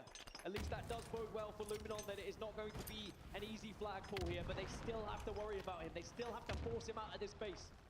The good thing is that overshield has been depleted, and Snipe Drone will get the trade. But who is going to step up for Luminon here? They've tried to run a couple of flags, but it has been when Envy is still up. They need to get something a little bit more solid. Halo was incredible. The layers, the margins that in which you can win and lose a game. Precision done the best thing possible there, and that was by doing absolutely nothing with the overshield, remaining in the basement. Why, you ask? Because Luminon were forced to all turn around and deal with that threat before they could take map. And what does that do? Buy Envy more time to come off the respawn and take space. But the Luminon siege, here it comes. They're laying waste to Envy right now, but they need to get some flags on the move. This is going to be their best chance. They were able to get a couple down. There was a sniper shot hit by Glory. Envy definitely on the back foot right now, but they are winning individual fights. They do get the trade. Is anyone in position to run this flag? That I'm unsure of. And it's again another big fight from Jackson in another powerful position as 3 go down for Luminon. Envy recover the map. Envy deny the pull from Luminon. And Envy creep ever forward here, closer to the elimination finals, closer to their best ever finish in Halo history. Guaranteed top 3 and a chance, a stab at either Optic Gaming or Shopify Rebellion, depending who falls from that winner's bracket. And you can see exactly why this is one of Envy's best map and modes, one of the best in the league at this map and mode combination. Every single overshield is advantage Envy. Snipe Drone the last remaining player. Flag can start to move yet again, but Snipe Drone has to get the kill and will. Luminon hold on for now. Snipe Drone gets a massive double kill. Precision remains a thorn in the side for Luminon. SLG finally clears him out. The issue that Luminon are running into time and time again is Halo continues to be played on their side of the map. 2 minutes and 40 left for Luminon Gaming. On the brink of elimination from the Halo World Championship, and even though top 4 would be the best ever placement for a European team at a World Championship, it would still be a disappointment for them with how close they are to breaking even further into that top 3. But now Envy can play defensive. They can hold the base. They can hold this 2-cap lead. Descendant set the line. They're happy to hold what they have for now. Snipe drone slides forward. Descendant rips his shields away. Precision gets the kill. Over shield pops up once more. And you guessed it. Precision's got it again. Envy have got it again. And they drive forward once again. It's tough really to say for Luminon that they have time here. But they have to believe. They have to at least try. And that may leave them vulnerable. It may leave their flag open to being run by Envy as well. But this is where you have to dig deep. This is where you have to throw all the eggs in the basket now at this point. You can't afford to just sit back and allow this to happen. But sadly, when Descendant has the sniper rifle in this position, you are so vulnerable. And SLG, he knows it. He wants to run that flag, but he knows exactly where Descendant was earlier, and that just delays the inevitable. 1 minute and 15. I don't think there's going to be time here for Luminon. And I think Envy know it as well. They are so close to tasting success here. Maybe they can already taste it. At the start of this map, it was hope for Luminon. But that has soon turned sour to desperation into the final minute. And the issue is, for the Europeans, it's not them with the hands on the flag. It's Envy, who continue to put Luminon on the back foot. And they're unsheathing the sword, and they're starting to swing and put that final stab into the chest of the Europeans' hopes and dreams. Desperate attempts from Luminon to pull the flag has again left them vulnerable, but they have not been able to progress with it. Snipe drone trying again, but he will fall to Descendant.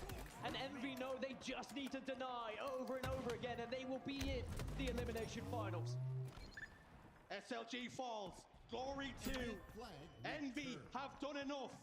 And they might even add insult to injury here by pushing the third and final flag all the way home into the final seconds. But time is irrelevant. Yaxon picks it up. Yaxon scoops it home. And Envy win the series. They're going to the elimination finals. Their best ever placement in Halo history. Uncharted territory. But they did not look out of place. Top 3 secured, and their eyes set on whoever drops down from that winner's bracket out of Optic and Shopify. It has been a season of constant progression for Envy. From top 8 to top 6 to top 4, and now top 3. At the biggest stage of them all. But can they go any further is my biggest question here, Shurs. Can this dream run continue? On the flip side for Luminon, again, we have to give them their credit. It is the best ever placement for a European team at a Halo World Championship. And whilst it will be a bitter pill to swallow now, they can still give themselves a firm pat on the back. And families in the audience on both teams supporting the young men on the stage. But it is Envy who get the last laugh. Congratulations to Envy. And commiserations to Luminon Gaming. Both teams exceeding expectations at this World Championships, and confirmation of what we've seen. If you missed it, you missed an absolute banger. Games 1 and 2 traded evenly apiece. 3 and 4 traded once more, but Envy stepped on the gas and never looked like they were going to let up, Dan. Absolute perfection in those final 2 games. It was incredible from Envy, really. I've said it a few times. The structure that we see from this team is unbelievable. And I think the series layout, they managed it perfectly. They knew which ones they maybe were going to struggle with. And I think that swing game was the Slayer that we saw on Livefire. That was incredible from Envy. The way they played it from start to finish, Luminon just had no chance. And then sadly, you go into a match 6 where we have not seen Envy lose that all season long. And they were probably licking their lips when they saw it come. I think for Luminon, it must be said, it's easy to be downtrodden and shield crestfallen, but it has to be said, what a performance they put in to get this far They'll go back and they'll be thinking what could have been, what should have been, but they have got to be happy with what they have. But there was one man who was massive in that series for Envy, and that was Descendant. Let's get his thoughts from Blaze. Take it away, fella. Thank you, Shurs. Everybody get loud for Envy. Top 3 performance here at the Halo World Championship. And I got Descendant with me on the main stage, man. Jason, talk to me about how does it feel to be able to come out here and not go to a Game 5 and perform the way that y'all know that y'all can here on a Sunday? Yeah, it feels amazing to definitely not go Game 5. As we know, we don't really have a good track record for Game 5s. So the key is for us to just don't go Game 5 at all. Now, when it comes down to this series here against Luminon, there was some close matchups in this one. What was the game plan to take down these guys? There wasn't really any game plan, particularly to how they play the game. It's more or less just focus on us, how we perform and how we play, just keep a clear mind and just work together as a team. And all the work that we've done, all the scrims and stuff will pan out. It really did pay off, man. You guys' teamwork up there was phenomenal. Now, your past Worlds performances, top 12, into a top 3, your best place in all season. What do you want to say about your teammates and everything that you guys have done just to get to this point so far, even though the job's not done yet? Yeah, so to my teammates, I'm beyond proud.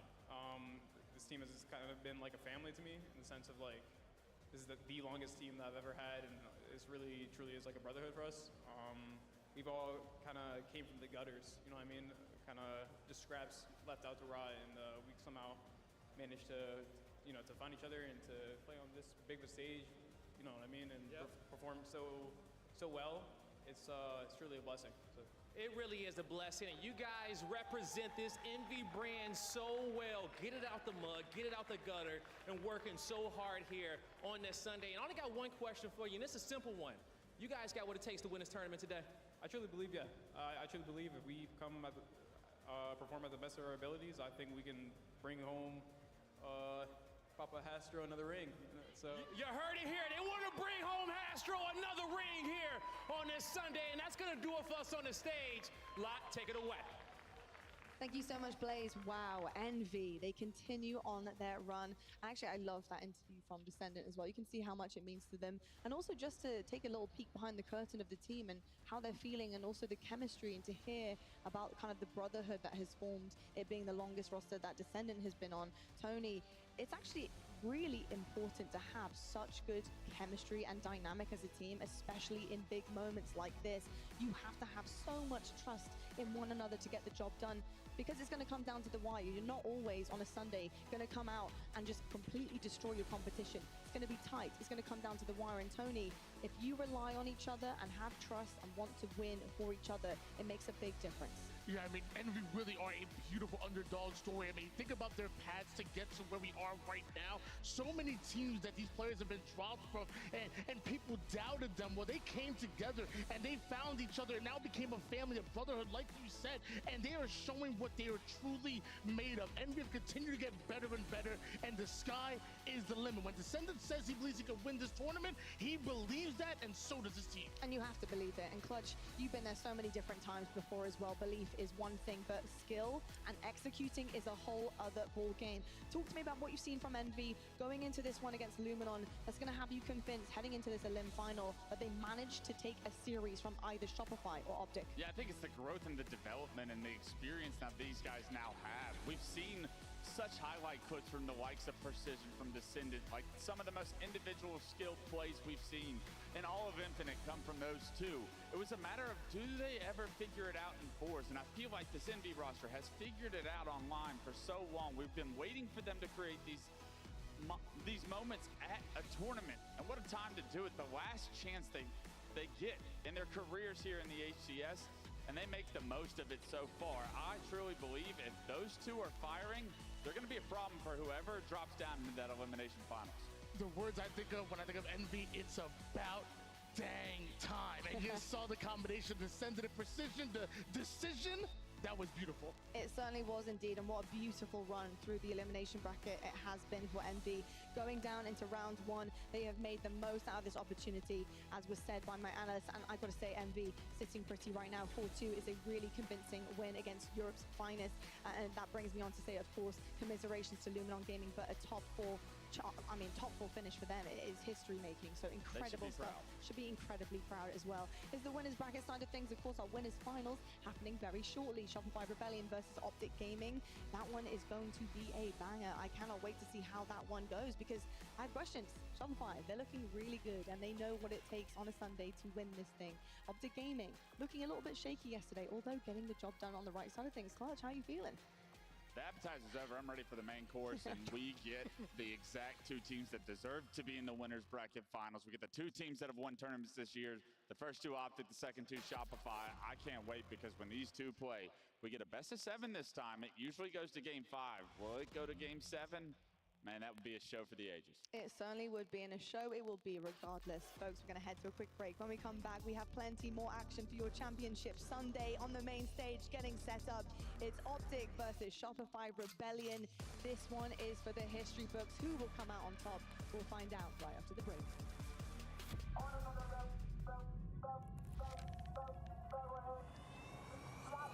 Optic's got this. Easy.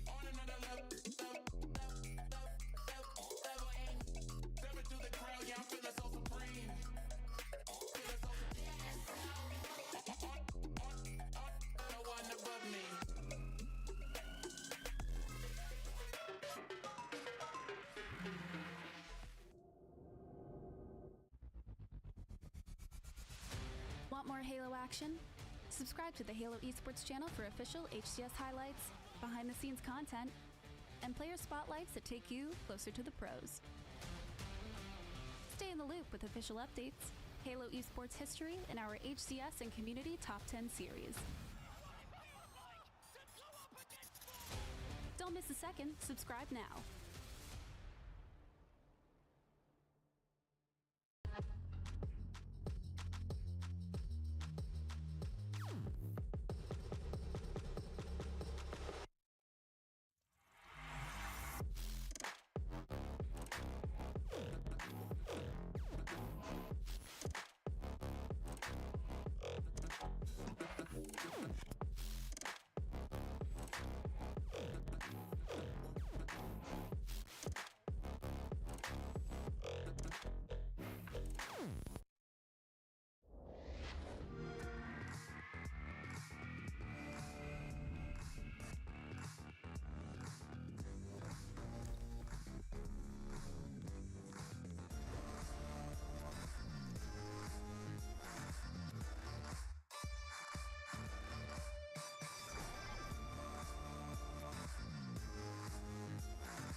My buddy Joe is mad right now. Huge FaZe guy. He was like, how's my team doing? And I'm like, they went home yesterday. It's like, fuck! Party's over.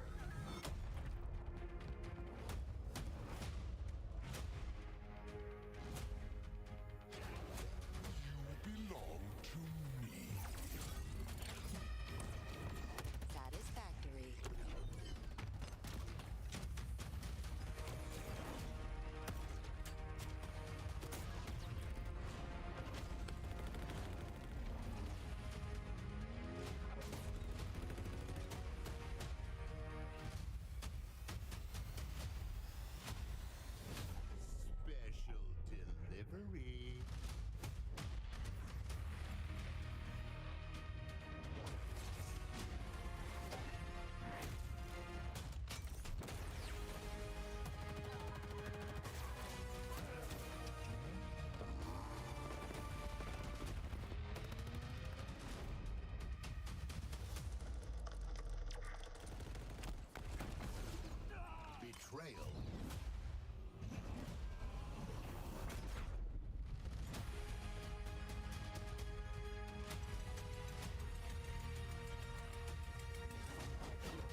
2025 Halo World Championship is presented by HyperX, Omen, and Hayworth. I think when fans look back on the era of Halo Infinite, they'll speak highly of it just because of how competitive it was and is, and all the crazy moments that this game has brought us. I mean, look at like Tommy's overkill last year. Just gonna jump out and nose go for the triple kill. Wait, can he do it all? Wait, listen, you madman! There's been some pretty insane moments, but I think this game has some respect on it. I think when people look back on this era of Halo esports, they're going to see some of the most intense grand finals that we've ever seen. 3 seconds left, Formal ties the game up once more. It's absolute carnage in the base. Optic make the push. Optic make the push. The amount of bracket resets we've had, game 5s, game 7s, games decided by 1 kill, 1 point, 1 minute moment. They've been quite the show. It was this game time. Orlando was the second, and now the journey is complete. Stands tallest.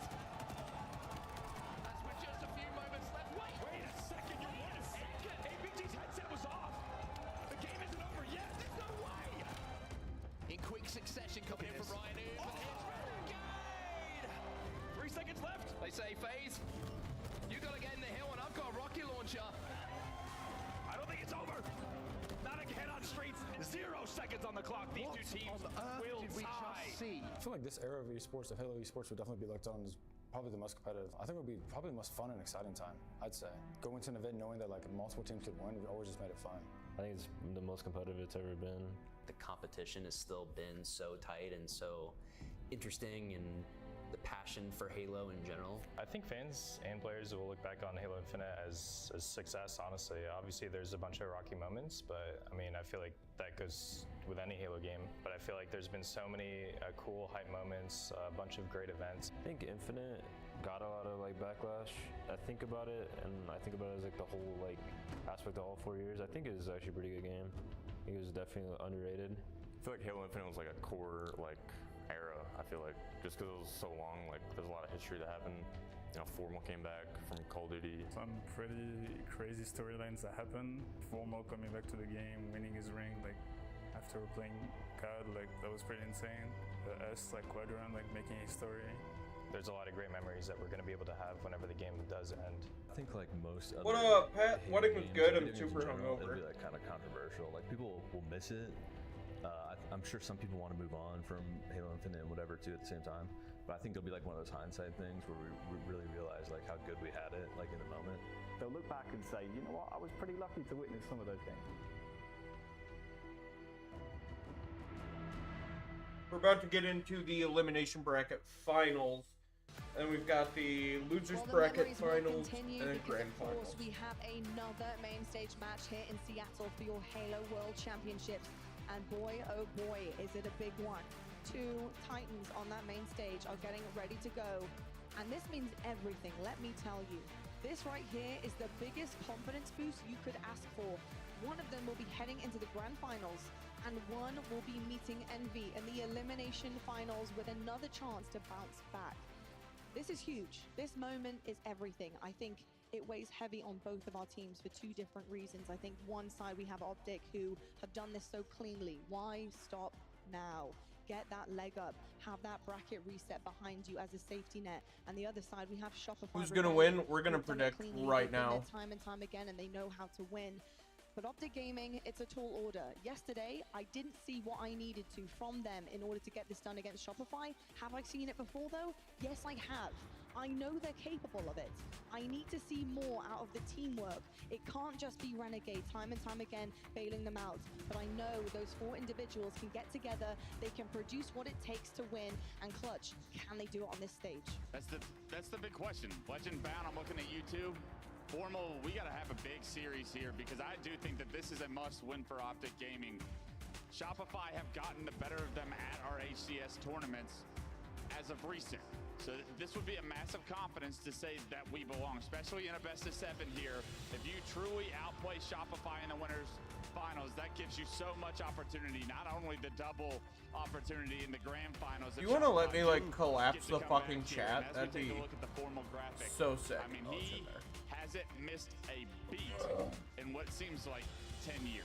It certainly isn't. I mean, I've got to say the support coming from Formal is unbelievable. Everything that you want out of your anchor player, and he's there just making sure his team are willed on to victory. And I agree with you, a big game needs to be seen out of Formal today. I will say, I think that I know that the biggest stage as much as I like Optic Formal, I feel like Optic made a bad decision on a Sunday. deciding to build their team around him. I understand that he's an anchor, Halo, COD, everything. I understand that he's an anchor player. He certainly is indeed. But I feel like they should have built around Lucid. I feel like trading Lucid to FaZe was a mistake. Coming into this tournament, they were defeated by Optic Online, so that could be looming over their heads, knowing they're facing their biggest competition right now for a chance in this grand finals. How are you feeling about the team and how they performed this weekend? Yeah, I talked about Shopify Blade having the best bait and switch in the game. I Like, talked about most of that FaZe being team the best at staying alive. was an It's not Optic gonna be team last easy. year. Optic are the only team that can constantly put pressure and put enough damage to keep them out of the fight. This is not going to be easy for Shopify Rebellion, although they should be the favorites. Why I favor Shopify in this series is because of the way this man on screen is playing. Royal 2 in that game 5 against FaZe made the difference between what would be an elimination bracket run for Shopify or where they are right now. Royal 2 has played out of his mind. We always have been talking about Psycho, Last Shot, Frosty. It always seems like they're the ones making the plays. Royal 2, we praise him for his consistency. He's not just consistent so far this event, he is dominant. And if Royal 2 is dominant, Shopify become even more of a problem. I couldn't agree more. He is the outlier for me. He has been superstar on this team, which is difficult to do when you look at the caliber of teammates you have next to you, but he has been unbelievable. We're looking right now at basically what both of these teams have managed to accomplish here, and it's looking really good on both sides. I will say they're both undefeated in Slayers. And Tony, do you think that's going to have a massive impact on the series?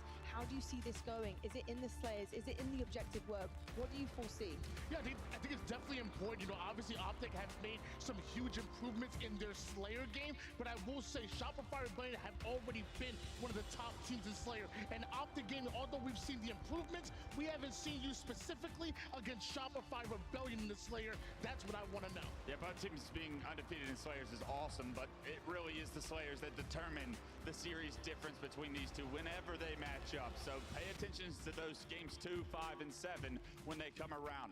The fact that Optic is voting well in that shows me a lot of promise for Optic fans as well, because usually it's a bumpy ride for the Slayers. I know they haven't played against Shopify yet, so we'll see if they can get it done, but they are usually not perfect. So the fact that they are so far gives me some hope for the Green Wall. I can't wait. I hope this one is a competitive series because it is our final one. Our winners finals for Halo Infinite starts in just moments. It's Optic versus Shopify happening on the main stage.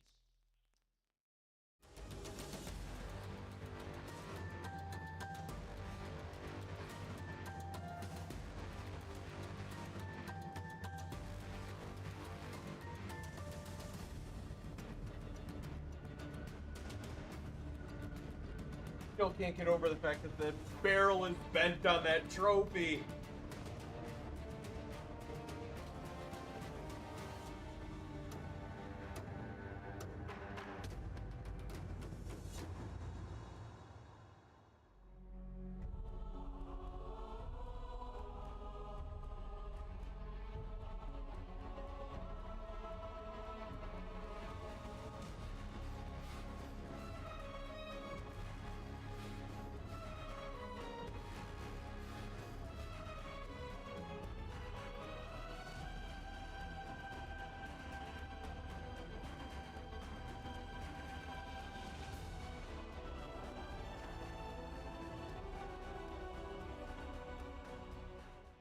Washington, are you ready? Because it's time for the winner bracket finals between Optic Gaming and Shopify Rebellion. It doesn't get any better than this. Hello, everyone, and welcome. I'm Golden Boy. You got Walshy right there. Yeah, he beat me last night. Well done, sir. Well done. You earned it. Well fought. Yeah, you know, it was, well, I mean, I didn't fight really well, but everyone else fought There's a very bunch well. of crackling, and I can't tell if it's my headset or their mics. From yesterday, we're focused on the future. Let's go ahead and take a look at our series I'm gonna just layout. We got restart my live headset oddball, before Solitude, King we of the get Hill into the Lattice, game. Strongholds recharge, and if necessary, and I think it will be, Live Fire Slayer, Bomb on Aquarius, Slayer on Origin. And what we saw in the stats earlier, Dave, these two teams coming into this it's on their end. with It's not a me records thing. in the Slayer, but Optic Gaming looking absolutely diabolical when it comes to on-ball. And that's exactly where we're starting things off here. And it goes without saying that either of these teams can really just turn it on at the drop of a hat. Truly incredible stuff. We're getting to see a nice range of maps and modes, but one thing that we are missing from this World Dragon Finals is there's no CTF. We've generally seen Shopify be so strong in that, so we're gonna have to see if that decides to hurt them in the series, or if there's gonna be able to rally back and take it to Optic on one of their best modes. Oh boy, here we go. Players are loaded up. They're ready to go. Let's do this, baby. Winner bracket final time. We're kicking things off with your Halo Infinite MVP, Renegade. Let's see what he can do with this S7 to kick things off. He's already starting on the good foot there, getting a body shot with him. He's going to need to get out of dodge potentially there, as Frosty is going to get the better of him there. Former teammate squaring off. Eventually hunted down. That's going to be Frosty grabbing this ball. Look at this rotation. Decide to bring it straight towards Garage. They're uncertain where that last member was at. They don't know where Formal was at. And they decide to push away. Now they know where Formal's at. He's at the tower and he's down. Big camo there, pick up, as we saw for Frosty. Doing what he needs to do there with that S7, with that power item in play. Do you also hear the crackling? Try and push around this. They know that the outside is going to be completely patrolled here by this sniper. Look at that. Optic opt to just go for some slays. They realize sniper camo still in play, and so they need to go for some other kills and spawn kills. I wonder if they it's don't give the free kill I wonder over if at it's a scoreboard. playback And thing. this is frustrating. Why can't nice things just happen? No, for it's him? just You know, not. that's It is what he's definitely wondering a right now. I them got everything thing. I wanted. Where are my double kills? Where are my triple kills? Might actually find one here, but wait a minute. Gonna get sent back over to the respawn screen. Is Optic Gaming gonna clear him out? So brilliantly played by Optic right there when that sniper camo was in play. So many other times people would say, I "Three want down, Optic let's to grab a win little this." time." Yeah. And that's exactly the opening that Frosty was looking for. Not giving it to him. Optic got me into competitive Now Halo that sniper's gonna go in the hands of Renegade. back in year one of Infinite. If they could win the last year of Infinite, that would be fantastic. Targeted Renegade. Off-screen last shot's able to find a target too. That's going to bring two members of Optic Gaming down. Ball's going to be available. Renegade's still going to be alive, still going to be a problem. So they're going to have to handle this guy as soon as they can, but that's easier said than done. We'll be out of the action for the time being, though, which will allow Shopify Rebellion to be able to get back into this. Look at this. Cycle not afraid just to put some points on the board. He has 3 assists for his team right now. And now we got the season MVP versus the overall MVP. And guess what? It's an even fight. Who would have called it? Who would have thunk it? Granted, though, with 3 players down from Optic Gaming right now, this could be a prime opportunity, but got to watch out here for Formal. He's always going to be a problem, especially he's in the back line like that. Is going to get shut down, though. That's going to open the opportunity now for Shopify Rebellion to be able to add on some more to this. They got a good setup here. Players playing in the forward position, Dave. They're holding the green side of the map. They also have some presence down low. Yeah, right now, Shopify trying to sniff out exactly where the push is coming from. It's always a tough position when you have the ball over in the small window at the garage, because as soon as you lose the setup, the other team gets it. Shopify, they're hoping to get some sort of breakthrough over towards green or over towards camo, but to Thing is, that's a hard position to hold. It's a harder position to push. Renegade, and look at those peak shots. You get Royal to a corner, and you can't take them down. That camo ended up doing absolutely nothing there, and the spawn ends up working for Rebellion, so they're going to be right back at it. Should be able to get this ball, as you can see there. They're going to continue to hold this one down. Great defensive play there from Rebellion. Great plays from Royal 2 to keep the drive alive here with this ball. He's not going to peek that window. Now has the snipe in his Go. hands. He hits that ball down. He still Take has the ball. 5 bullets, but he's Take still the not in too ball. safe a spot. The crazy part, though, about all these snipers, all these players, is it doesn't matter if you're in a full setup and far away, or they're up close and personal. They hit these shots from the sniper. That's so good. So clinical with it. Look at that there, even managing, I believe that was a tag on a Royal 2. I think I heard it. Enemy has the ball. Waiting to see if he can get that target. I got to say, though, despite the plays that we're seeing from Optic Gaming, it is commendable how Rebellion have just been able to hold things down. Because I thought that when that whole play happened and the sniper went back in the hands of Optic, Rebellion were going to have to concede that ground. You would have thought so. But Rebellion, they do such a good job of talking it through and saying, hey, here's the threat we have to avoid. Here's what we're going to do. Here's how we're going to rotate the ball away. And because of that, I actually want to go to a Shopify listen, hear how they're coming. Enemy has the ball.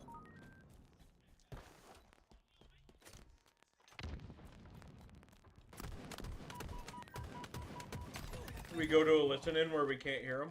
Nice. All right, I think we're going to get that sorted in a little bit, but it's all good, though. We'll check out the listen-ins in a few. But, hey, you know what?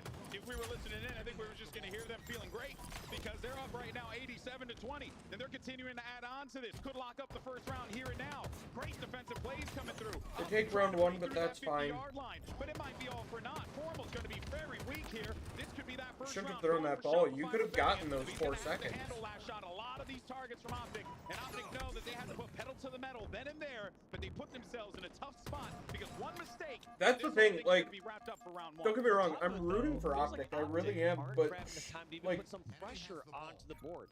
Shopify dropping the ball there and not just grabbing those last 4 seconds, they just gave Optic an open. We only have 25 points, we can take our time and go for any sort of slays.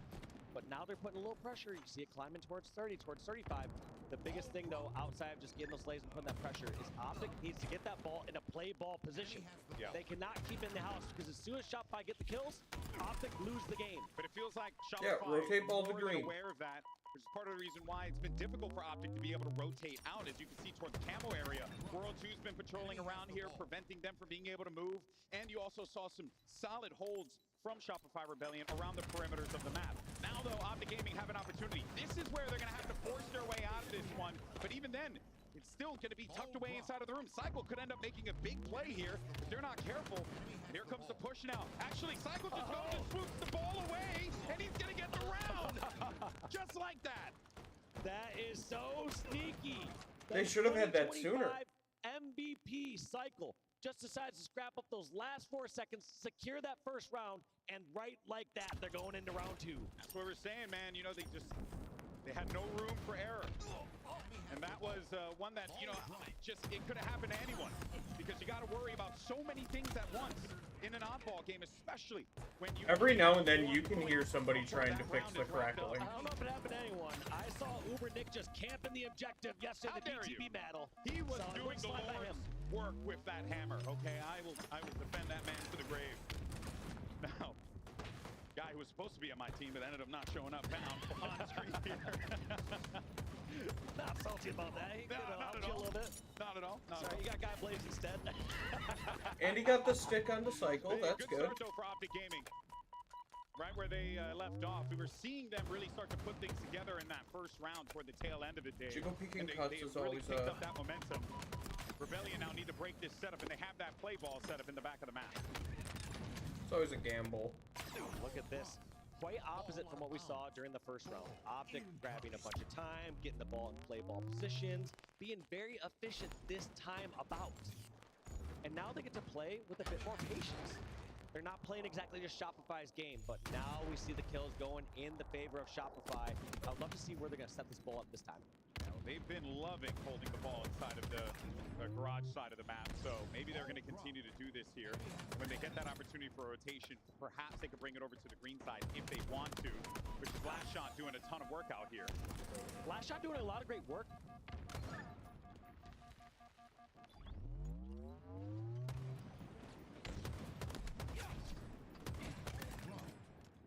Enemy has the ball.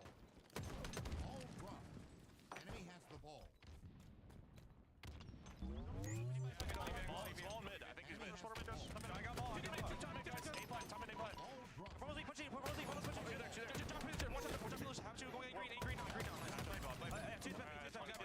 Ball played. Renegade with the Quantum.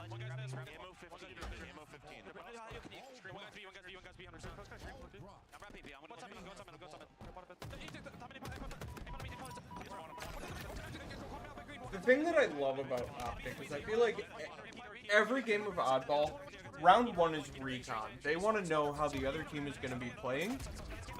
And I think that's something that they do very well. Yeah, I criticize them for it a lot, but I think it's smart. Like, you know that there's guaranteed 2 rounds. So if you could just get a tiny bit of recon, because it doesn't matter. Like, it doesn't necessarily matter the game type. Because you're going to get a better understanding into the inner workings of the team as a whole by doing that.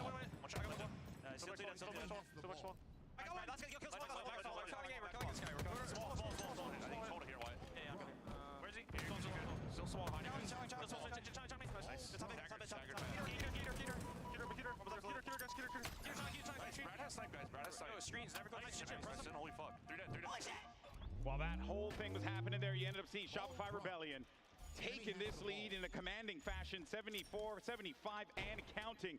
This garage setup has been meticulous for Shopify Rebellion, and Frosty with this sniper, he's just giving him so much info. Yeah, every single time I keep talking about that, man, shouldn't Shopify rotate that ball over towards tower, towards green? Yeah. It's like in a play ball scenario. But it feels like they just never lose control of this house area. It feels like they have control of it the majority of the time. Yeah, the defense is truly rotate ball to marvel at here. And what a good spawn for Cycle there.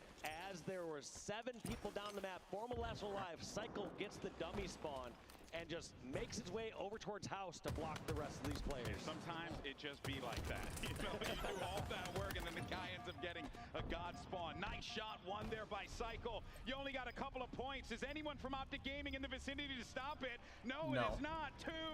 2-1. GG. Game 1 goes to Shopify Rebellion. They strike first. They strike first, and I guess it shows at all levels of play here, Golden Boy, whether you're gold or whether you're playing in the Halo World Championship. Sometimes you're meant, what a lucky spawn. What's up with that spawn, man? We would have had it if not for that. But you know what, though, Dave? You got to commend how Rebellion, because even with that spawn, they were still up They were at still 86. so far ahead. They took the first round. Absolutely owning on that garage side of the map. And this is a team, Optic, that came into this one with just high marks across the board in the oddball game type. And Shopify Rebellion just handled business. That's looking dangerous there if you're an Optic fan. Optic, we're looking so good there on oddball. But Shopify just showing their house set with that ball. Just played so much better. They played around the spawns better. It felt like any single time these players spawned out and tried to make their way back towards the house. Felt like Shopify were getting slays along the way. Shopify were buying more time in that window. Shopify just doing everything better in that corner of the map. Yeah, and think about even the times where you were seeing, you know, like the pushes that we were getting from like Frosty and Royal 2, just getting up in the middle of the map, getting in the face of Optic Gaming, putting in a couple of shots, allowing the likes of Cycle, allowing the likes of Royal 2 to be able to pick up those big kills. Just a really well-executed game of oddball from Shopify Rebellion. But now we set our sights to Slayer. And as I talked about at the opening, Dave, both of these teams walking into this one with a perfect record here at the Halo World Championship. Someone's going to drop an L here. Someone's going to have to take an L. It could be a multiple tie. You know, like game 2 of the Big Team Battle Bonanza. Okay, you need to. This is now you're rubbing it in. Now it's just me. Not kidding. But that said, though, look at this. I mean, Dave, the stats speak for themselves. Both of these teams have been on fire in this game mode. Well, I mean, you look at those stats. You start to say what happens when an unstoppable force meets an immovable object. Right. You should say one of those is inclassified. They're classified improperly. So one of these teams is going to falter right here and have a single spread stick in that loss column. You know, I never thought in all of it took the last event for you to quote the legendary Gorilla Monsoon, one of the greatest wrestling commentators of all time. Truly mind-blowing stuff. You win a championship belt, you think you know wrestling now? Unreal. Unreal, Dave. Hey, but you're right, though. You're so right. Everything that you said about both of these squads being unstoppable forces, being immovable objects, and especially Optic Gaming on Championship Sunday. A lot of teams fear them. Talking to a lot of fans out here, and they're all saying the same thing.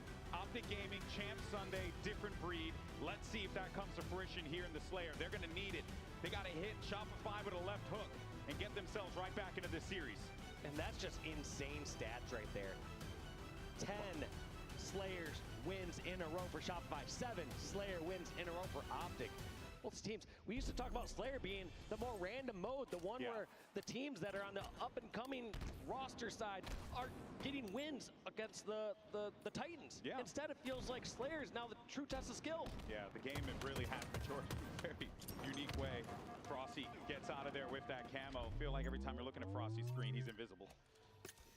He's always prioritizing that. On top of those power-ups and power weapons. So good. He's getting a lot of info. And, you know, of course, you can deduce where these players are based on where things are here. And Optic did this so well last time. They just stayed hidden for a bit. And one thing I like about Optic as well is they'll do this play where they'll stay hidden for a bit, and then they'll make a random charge out through a side. Yeah, and they're doing it right now. Sniper may have just reconfigured over a different location, but just like that, walks into the U-turn, gets killed. That's 3 down for Optic without the camo or the shock doing anything. Dude, they were so ready for that. You were calling it as it was happening. That's part of their playbook, and it's a really tough, even if you know what's happening, it's tough to counteract because on the one hand, you want your sniper to get in the action, to get a new angle. On the other hand, you don't know where that push is coming from. Yeah, especially when that sniper rocking camo is invisible, able to just kind of run around the map willy-nilly. I do credit Optic for trying to give themselves an opening there, but Shopify, great response. That's going to give them this 5-kill lead to start things off. It's still early days here, so plenty of opportunities for Optic, especially with Bound holding the shock rifle here. Could find a lot of targets. Frosty, I thought he was going to find Frosty, but instead it's going to be Formal. Ends up getting the connection there, looking for another one as well. That's going to be World 2 going down. But while all that's happening, though, more kills coming in for the Rebellion. Let's see what Bound decides to do here with the rest of the shock. Only a couple shots left. Not making the greatest use of it, but end of the day, it's in their hands. No longer in the hands of Shopify.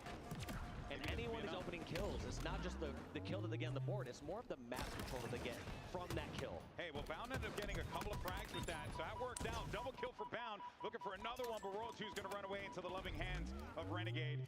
But it seems like Renegade was not ready for that one. Ends up getting hit with a melee. All that going on, though. Shopify Rebellion still keeping this lead within 4. It's 1 round of slays that Optic would need to get.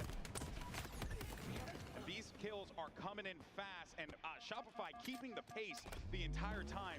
It feels like they've, you know, a lot of teams sometimes in these moments, right, especially when power items come into play, you would think, oh, hey, there's opportunity for them to come back, but Rebellion just keep on going the same way, and they got the camo again. Yeah, the more important part is during some of those fast-paced times, Shopify find these ways to get trades. So they're not just going death after death, it's going death, melee trade, finish World 2 kill, with the camo there.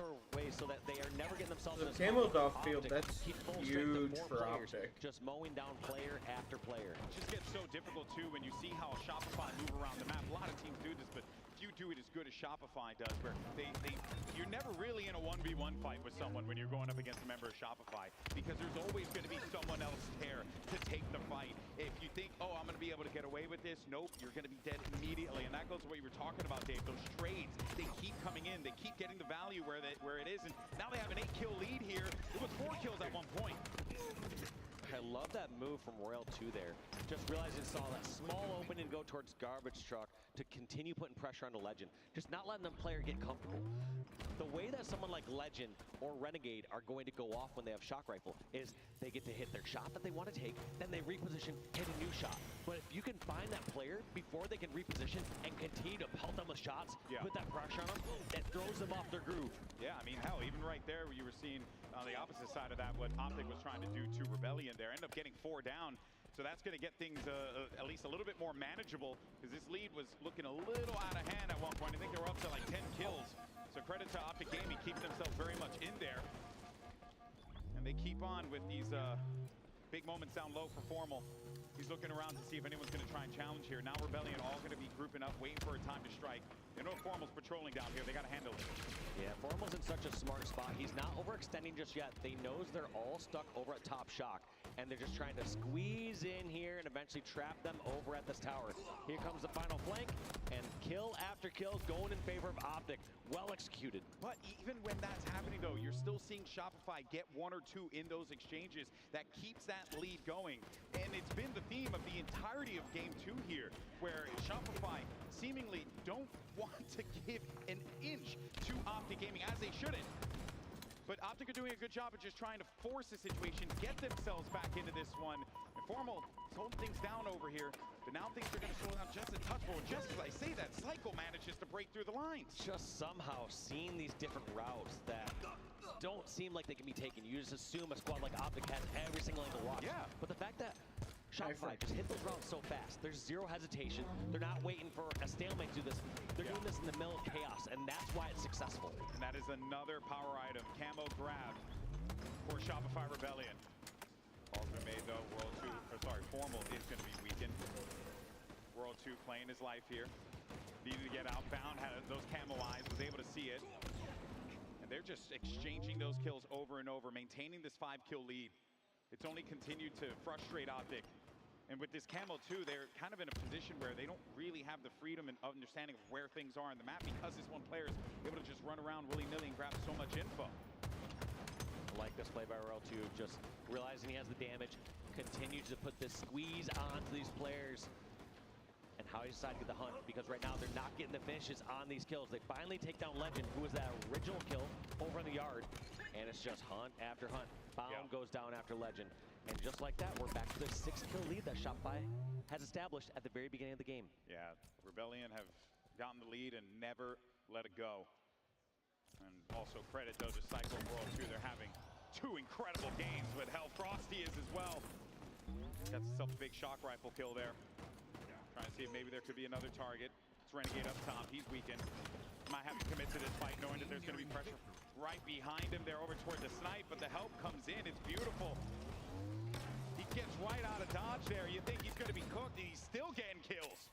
It's just such a difficult kill. We always talk about how good their shots are. That was just a perfect reenactment of how difficult it is to kill a top pro in Halo. So many times he slid back and forth, dodged the perfect grenades, hit the perfect shots along the way. Hey.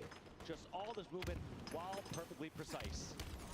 Okay, this nade might have to slow things down here for Frosty. He had a read on him. I don't know if they're aware of it. They were, so they were able to take him out. Good calls there from Optic Gaming, but things are getting a little dicey here. Shopify could just trade their way to victory at this point. You get a kill, you get like a little melee, right? Just try and force those trades to happen. Optic knows that. They're going to have to play wiser here. So patient, too, from the Shopify side. He notices 2 weak players over at LR and doesn't decide to charge it. Instead, just puts down damage, stays alive, and plays his life, knowing that if he does not have the perfect charge, he knows one of his teammates will find the opportunity to make the play. And that's what perfect Halo looks like, boy. It's players just taking advantage of the opportunities when they come through, but not forcing plays if they don't need to. Yeah. We've been, it goes back to that ball game, right? When Cycle just kind of swooped in. He could have, went in for a fight, right? But instead, he opted to just go for that, just go for the grab, end the game, right? Don't try and be a superstar, right? Make those efficient plays where they are. And the camo that Optic ends up getting here gets shut down. That's going to make a 7-kill lead, an 8-kill lead. Just as I say that, we're getting ever so close to this one being a 2-0 for the Rebellion. Cycle's got a couple of people in front of him. That's going to be kill number 49. Looking for the other one, getting a little fancy with it with this repulsor. He's getting pressure as well from down low, but it does not matter. That final kill came in courtesy of last shot. 50-42. Now, this is where you get a little nervous if you're an Optic Gaming fan, and I know we got a lot of those in this venue today here, Dave. Absolutely. I mean, you lose the first mode, which is looking very favorable to Optic, but looks like they're going to take a moment just to regroup. But hey, we Optic loses this and then loses in the losers bracket. I'm done with the watch party. Steam. And one thing I tend to say about these two teams when I look at Optic and Shopify, as I do think in the world right now, Rebellion at that point, my team is out. All the players that I like are out. With that being said, I think that Optic has the highest ceiling out of any team in the world. I think if Optic's playing their best against Shopify's best, I think Optic win.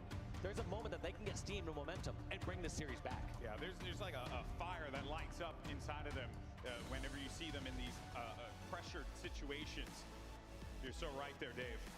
But I will say, though, the thing that I enjoy about Shopify is, they have that icy demeanor. It kind of brings me back to when World 2 and Frosty were teaming with Snakebite, and Lethal or Snakebite and Renegade, like back in the day when they were in like FaZe or Optic or Tox, where it was always like the icy team, keeping it calm, not getting too crazy, focusing more on just getting the job done. And it definitely works out both teams certainly have their own unique ways of approaching, professional Halo. Yeah. But these guys just looking so good here to kick off this Sunday. I mean, that's the sort of start you're looking for. A very dominant game number 1. Yeah. A comfortable game number 2. And next we're going on Lattice, which Shopify, they've looked so good so far ever since the emergence of this map. Yeah, this event in particular, Shopify didn't get many opportunities to play. No shocker here with how both teams have been performing. That they're going to be in a good position here. But now that we've seen kind of how the Slayer played out, Dave, it goes without saying Shopify certainly in the driver's seat for this series. And Optic, I'm sure Coach Lunchbox is giving them the speech in the back, being like, guys, we can do this. Because other teams were taking it to Shopify Rebellion as well, right? And this is, okay, let's take a look at these stats here, right? Last 7 King of the Hills for Optic. That might not bode too well, but hey, anything's possible. It's possible, especially when those players in Optic are on fire. I truly do believe when you see the likes of Renegade, likes of Legend, just moving around the map so comfortably and confident when they're on fire, they can take out any team at any time. But the consistency from Optic has been missing this whole year. Even though Optic takes the first 2 events, the consistency's not there. They're losing in pool play. They're dropping to teams that I would say are slightly below their level. But when you do have the Halo Infinite MVP on your team, Renegade right there, anything is possible for Optic Gaming. And of course, we're seeing how this is all going to be playing out in just a moment. I mentioned before Optic taking a little bit of a break here, but yeah, I mean, while we, have this opportunity to kind of take a second here while Optic are chilling things out, want to thank everyone for tuning into this event. Obviously, Halo World Championship has always been an amazing event, especially here in Seattle. Ever since we started doing Worlds out here, it's always been a blast. So big shout out. Give yourselves a round of applause, guys. Thank you so much for coming out, making this last HCS event something special. We got a packed house out there. It's crazy because I remember working on HCS when I was a Twitch employee back in the day. I got the email showing me the HCS logo, and I was like, HCS, I kind of like it. Let's see where this thing goes. Yeah, let's see where this little project takes us. And here we are, all these years later, doing this thing. So I always get photo memories that pop up, and I see something from us casting 2015. I'm like, haven't deleted this photo yet. Thank you. Reminder, get that out of there. I'm doing the same thing. I'm deleting all the photos with you every chance I get. If I see your wedding photo, delete. You know what I mean? The time you and I hung, delete. Time you came over to my house, delete. It's been great. Just truly clean out your photo inboxes, everyone. It'll save you some storage. But no, man, it truly has been a pleasure to be a part of this, and I think one of the things that makes this event so special, and just Halo in general, is really the people who come through from all over the world to watch this game be played. So many folks came through, so seriously cannot thank you all enough. Speaking of folks who are coming in from Australia, from all sorts of parts of Europe, tons of locations here in the United States, it truly is something special. So thank you all so much. But now that the players are back on stage, fist bumps across the board, we're getting loaded up. Let's see how this one shakes out. Does Shopify Rebellion go up 3-0 in this winter final? Or can Optic Gaming finally strike back against these tyrants in the Rebellion? We will have to see. I mean, this is an unforgiving map. There can be so many brutal spawns here. Yeah. Hills can be very easy to hold outside that very first one. You can get some strong setups. So we're going to have to see what happens here between these 2 squads. Taking a quick look at some stats, though, between Last Shot and Royal 2. 2 insane KD ratios, 2.33 and 1.91. It's almost like Last Shot's really good at this video game. You know? Damn. What do you know? That's crazy, man. An absolute beast. What a tail end to 2025 this young man is having. Ooh, I gotta say, I kind of like the new update. In any case, let's go ahead and jump into the action. Things cleared up. We're good to go. Let's see. Last Shot versus Formal. Last Shot gets the dub. I mean, and that's crazy, too, with the confidence that Last Shot approaches these fights with. It's like he'll just go at you with no problem because he knows he's got it. He's got the reads, you know? Yeah, I mean, a lot of these players these days don't remember the windmill shots that you'd hit from time to time when things got panicky. Where you start windmilling your cursor everywhere. I do that all the time. I don't see that much anymore here in 2025 on the stage. Yeah. this. The amount of work our players have been putting in to this game truly is something special. Shopify Rebellion certainly exemplifies that with the work ethic that this team has put together. I remember seeing this lineup coming together thinking, that's interesting. I wonder how that's going to play out. And now look, their potential contending to hold a trophy over their head, the biggest trophy of it all here in Halo, the Halo World Championship trophy. And there's a big opportunity here for the Rebellion to be able to close this one out in dominating fashion with how this series has gone so far, Dave. Yeah, just looking at how much progression Shopify have on this first hill. Optic are in a tough spot. Do they commit towards this hill and try to see if they get capped, or do they set for hill number 2? Seems like they were trying to see if they can get the setup there, but Frosty met them with open arms and was able to stop them right in their tracks. The best part here for Shopify is since they have so much progress on this hill, they can even just go set for hill number 2 right now, since Optic hasn't put any pressure just yet. So they can wait till they have the right spawns, the right setup, before they even finish the first hill. Maybe this is the chance for them here. They do have control on this side of the map, only really needing to remove last shots. Easier said than done, obviously. He's going to make himself a hard target. Formal should be able to get the better of him here, and he does. Now Optic need to get some bodies onto that point. Yeah, but it feels like they're still opting to go for the new setup, but here they go. Optic finally getting some points on the board, and this is going to actually force Shopify now to finish up this hill, whether they have the superior spawns or not. Shroud screen, excuse me, giving them a little bit of cover here. Thinking maybe there could be some pressure from top mid, but instead you're going to have Rebellion because they know they have a little bit of time to work with. They're going to work around the map here. That kill off screen could be pretty big there onto Renegade and Bound. Leaving Formal in a precarious position here. Bound as well, and that's going to wrap up. Oh, you got Frosty with a double kill there. He's looking to get this first point on the board. You got those spawns all the way in Carajo land. It ain't happening. That's number 1. And just like that, it works out in the end for Shopify. They get the setup they want, they get the first hill, and also some more time torched off the clock. Yeah. Only 3.5 minutes. This is textbook right here. An Optic reeling, needing to get out of this blue side of the map. Formal tucked in the corner, needing to play his life. Renegade might be a problem over in the distance there. You can see him in that action, and Cycle's getting the call, but hey, last shot's got that covered. He's trying to put together an MVP performance of his own here at the rate that he's going at. They might be able to get this 2-0 really quickly here, Dave, which is quite problematic for Optic. Such a good setup here from Shopify. They're pushed all the way out here against towards blue, so they're fighting Optic as they're coming out of the blue spawns, and they're going to get multiple spawn opportunities to go back and fight. And so right there, as all these members of Shopify were taken down, they were able to grab that last few seconds of time and get new spawns. Yeah, and this is kind of what we were seeing in that first point, right?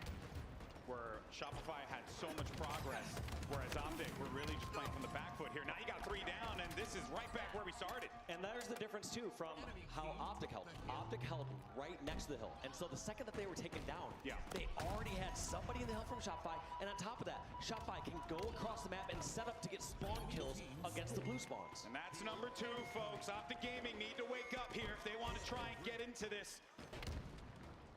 Pressure's on, and it feels like Frosty and company are just running roughshod all over them.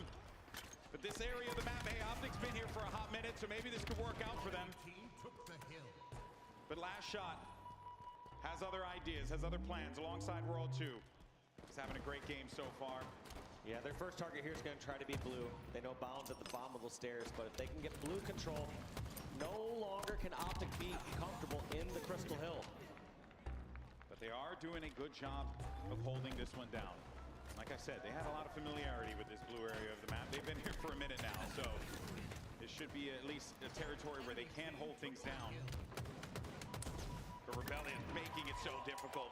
Beautiful plays there from Royal 2, getting them right back into this one. Yep, all 4 down. Let's see how aggressive Shopify decide to be on this hill. We saw in red, they decided to push all the way across the map and put pressure right on the spawns. Here, I don't feel like they're afforded the exact same luxury of pressuring towards red. So you might see them hold back a little bit more. It's really this top mid control here that's so pivotal. That's why Optic prioritizing getting bodies inside of there. They got 3 down now, and they're right back in it. So Optic Gaming trying to get one on the board, and they're close to it.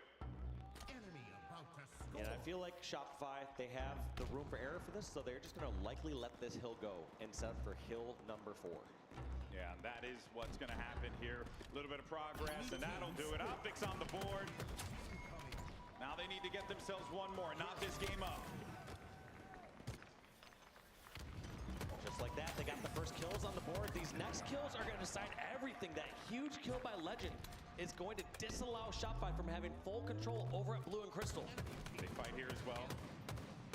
Royal 2 trying to win this one out. Sends a nade over to Legend. Actually, just a good use of the items there. The repulsor and the nade into the corner. Brilliant. Yeah, you start to see that more here in the 2025 season where people are doing that with the frag grenade plus repulse. You saw that consistently in previous years where people do that with a sticky grenade and the repulse and get that stick. Yeah, very well executed there. Optic Gaming, so far so good for them. Greenwall's looking pretty strong right now with how they're playing in the mid game here. Renegade, though, missing a couple of those key shots. Could have really held back those members of Shopify Rebellion on the push, but instead he's going to lose his life in that exchange. Now Legend on the flank knows that this area is going to be quite important to have to clear, but Shopify's Frosty so on top of that. While all that's going on here, finally managed to get bodies onto that hill. Formal in the back, got to handle business. Now Frosty tried to juke him out. Formal's a little too wise to that one. Little time going for Shopify, but I don't feel like they're in a safe enough spot. There goes Royal 2. Frosty's down. That's going to be Cycle. And just like that, last shot, the last one remaining, and they're going for the hunt. Has one bullet here, but can only do so much with this. Yeah, misses that body shot. Would have loved to have been able to get that one there, but nope, not going to come to fruition for him. And it continues to be Optic Gaming in the driver's seat.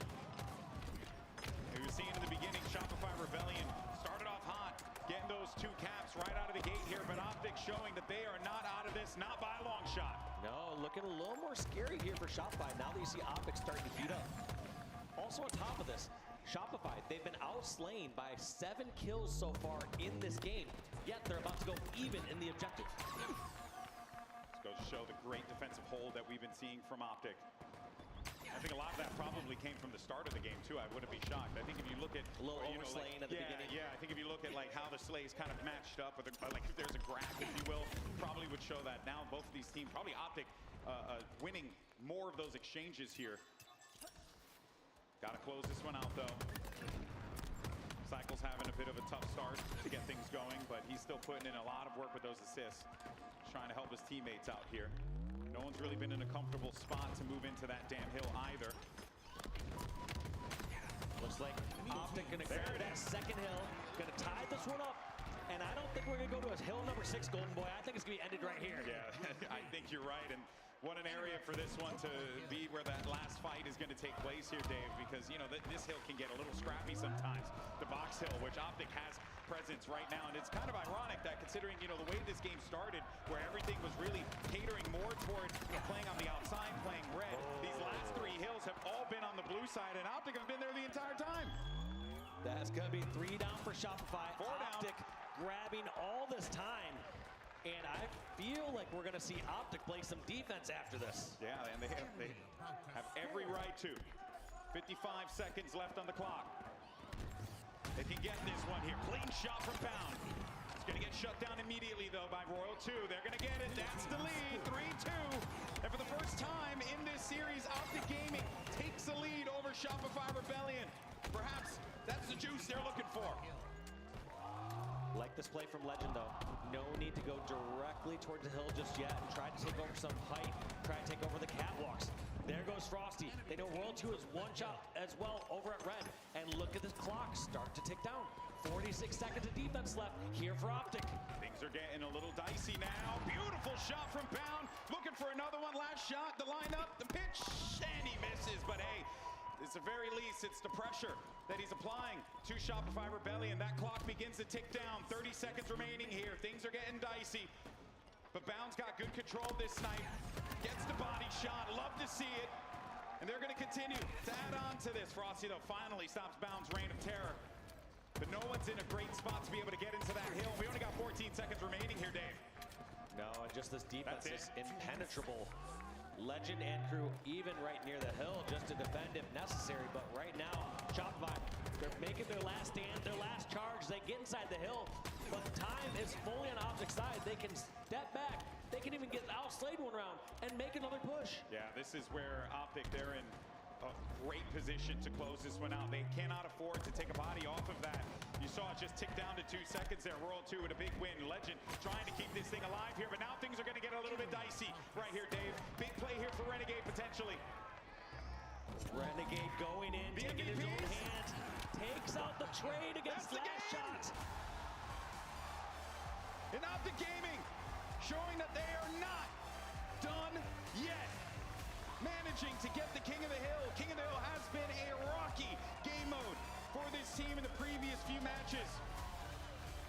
And they showed that despite that hot start from Shopify Rebellion, you can never count out the green wall. Especially going down to that 0-2 lead. They just started to click, started to get the slays. It felt like you're starting to see Optic really have that life. You're starting to get hope.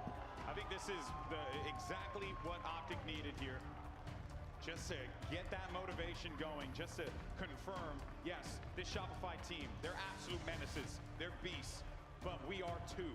And they have shown that they can come back against the wall. They were pinned for a majority of that game, played to those small advantages that they were able to build up. And those small advantages became big advantages. And before you know it, Shopify Rebellion, they received an L on this one after having a pretty damn good King of the Hill run too. Just perfect play out of Optic to close that one out. Clutching up, getting the kills on the spawn areas that they needed to at the right times, executing when they needed to. Yeah. Just so well played for them. And I love that last play by Renegade as well. Just says, you know what? I'm going to take out Cycle, and I'll take out Last Shot. The only 2 people near the hill, and this clock is going to tick down. You see that moment too for the team when that kill came in. Renegade goes back in his chair. He's like, whew, all right, we got that, guys. Let's keep it going. And now we go to Stronghold's recharge. I think we're going to get ourselves a little bit of a series here, Dave, perhaps.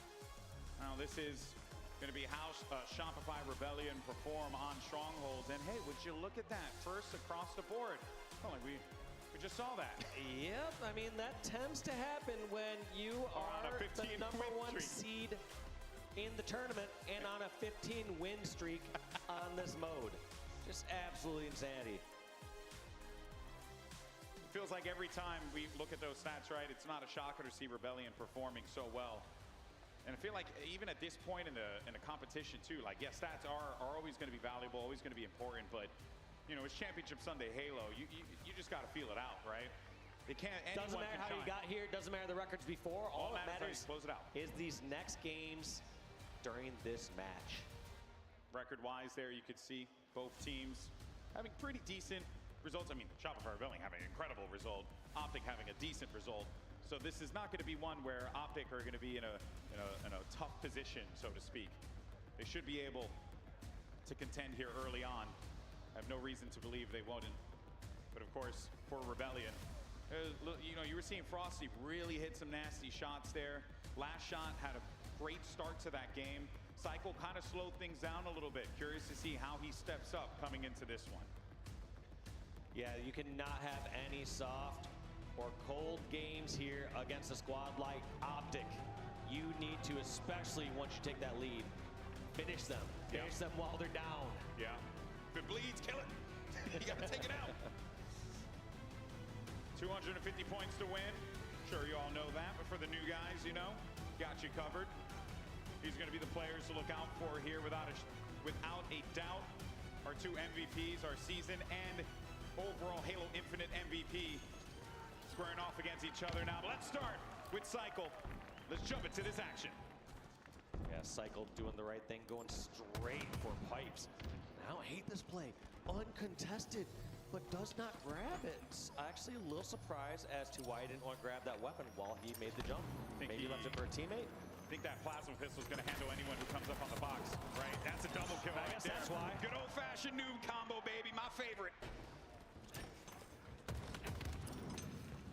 They'll get that shock rifle here, Shopify eventually. But man, Last Shot managing to stay alive there. That's just silly. Yeah, Bound hitting that melee just a little too early. Not getting those favorable lunges here on land. and his team is punished because of it. The last shot did get a call like, hey, they're probably going to be pushing over toward elevator side. This is going to be Frosty and them working together. Trip Cat now coming in. They're going to clear that one out. And they're not going to get an opportunity to flip that. So that is just going to continue to add to the pain here for Optic Gaming. A strong start for Rebellion. I feel like I've been repeating myself with the way Rebellion have been starting these games, Dave. And look at this.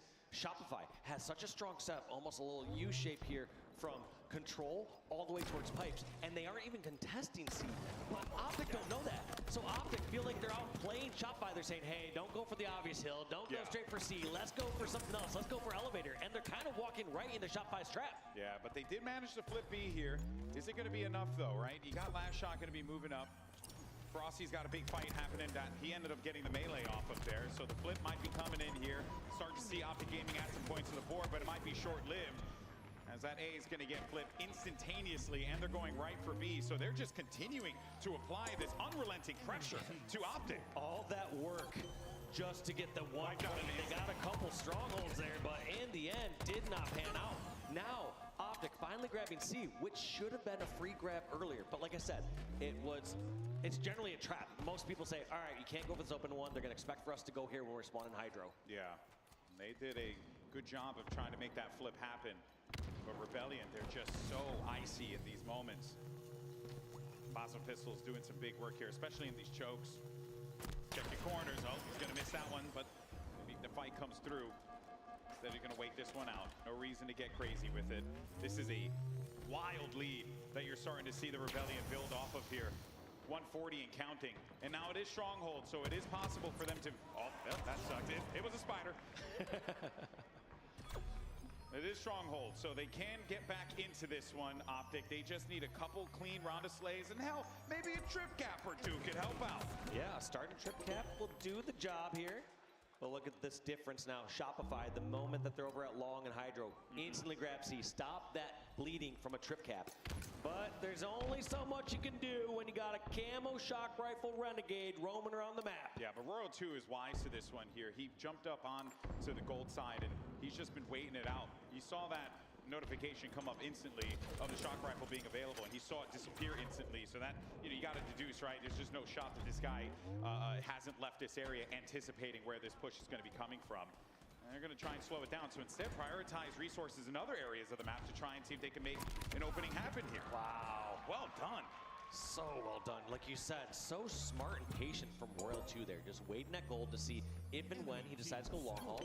And the second to go long haul, decides to get the cutoff through batteries. Doesn't take the obvious route just through pipes. Yeah, what a difference in approach there. Oh, just as I say that, Renegade, he's going to get his pound of flesh, manages to take him right back and grab that shock rifle too, perhaps.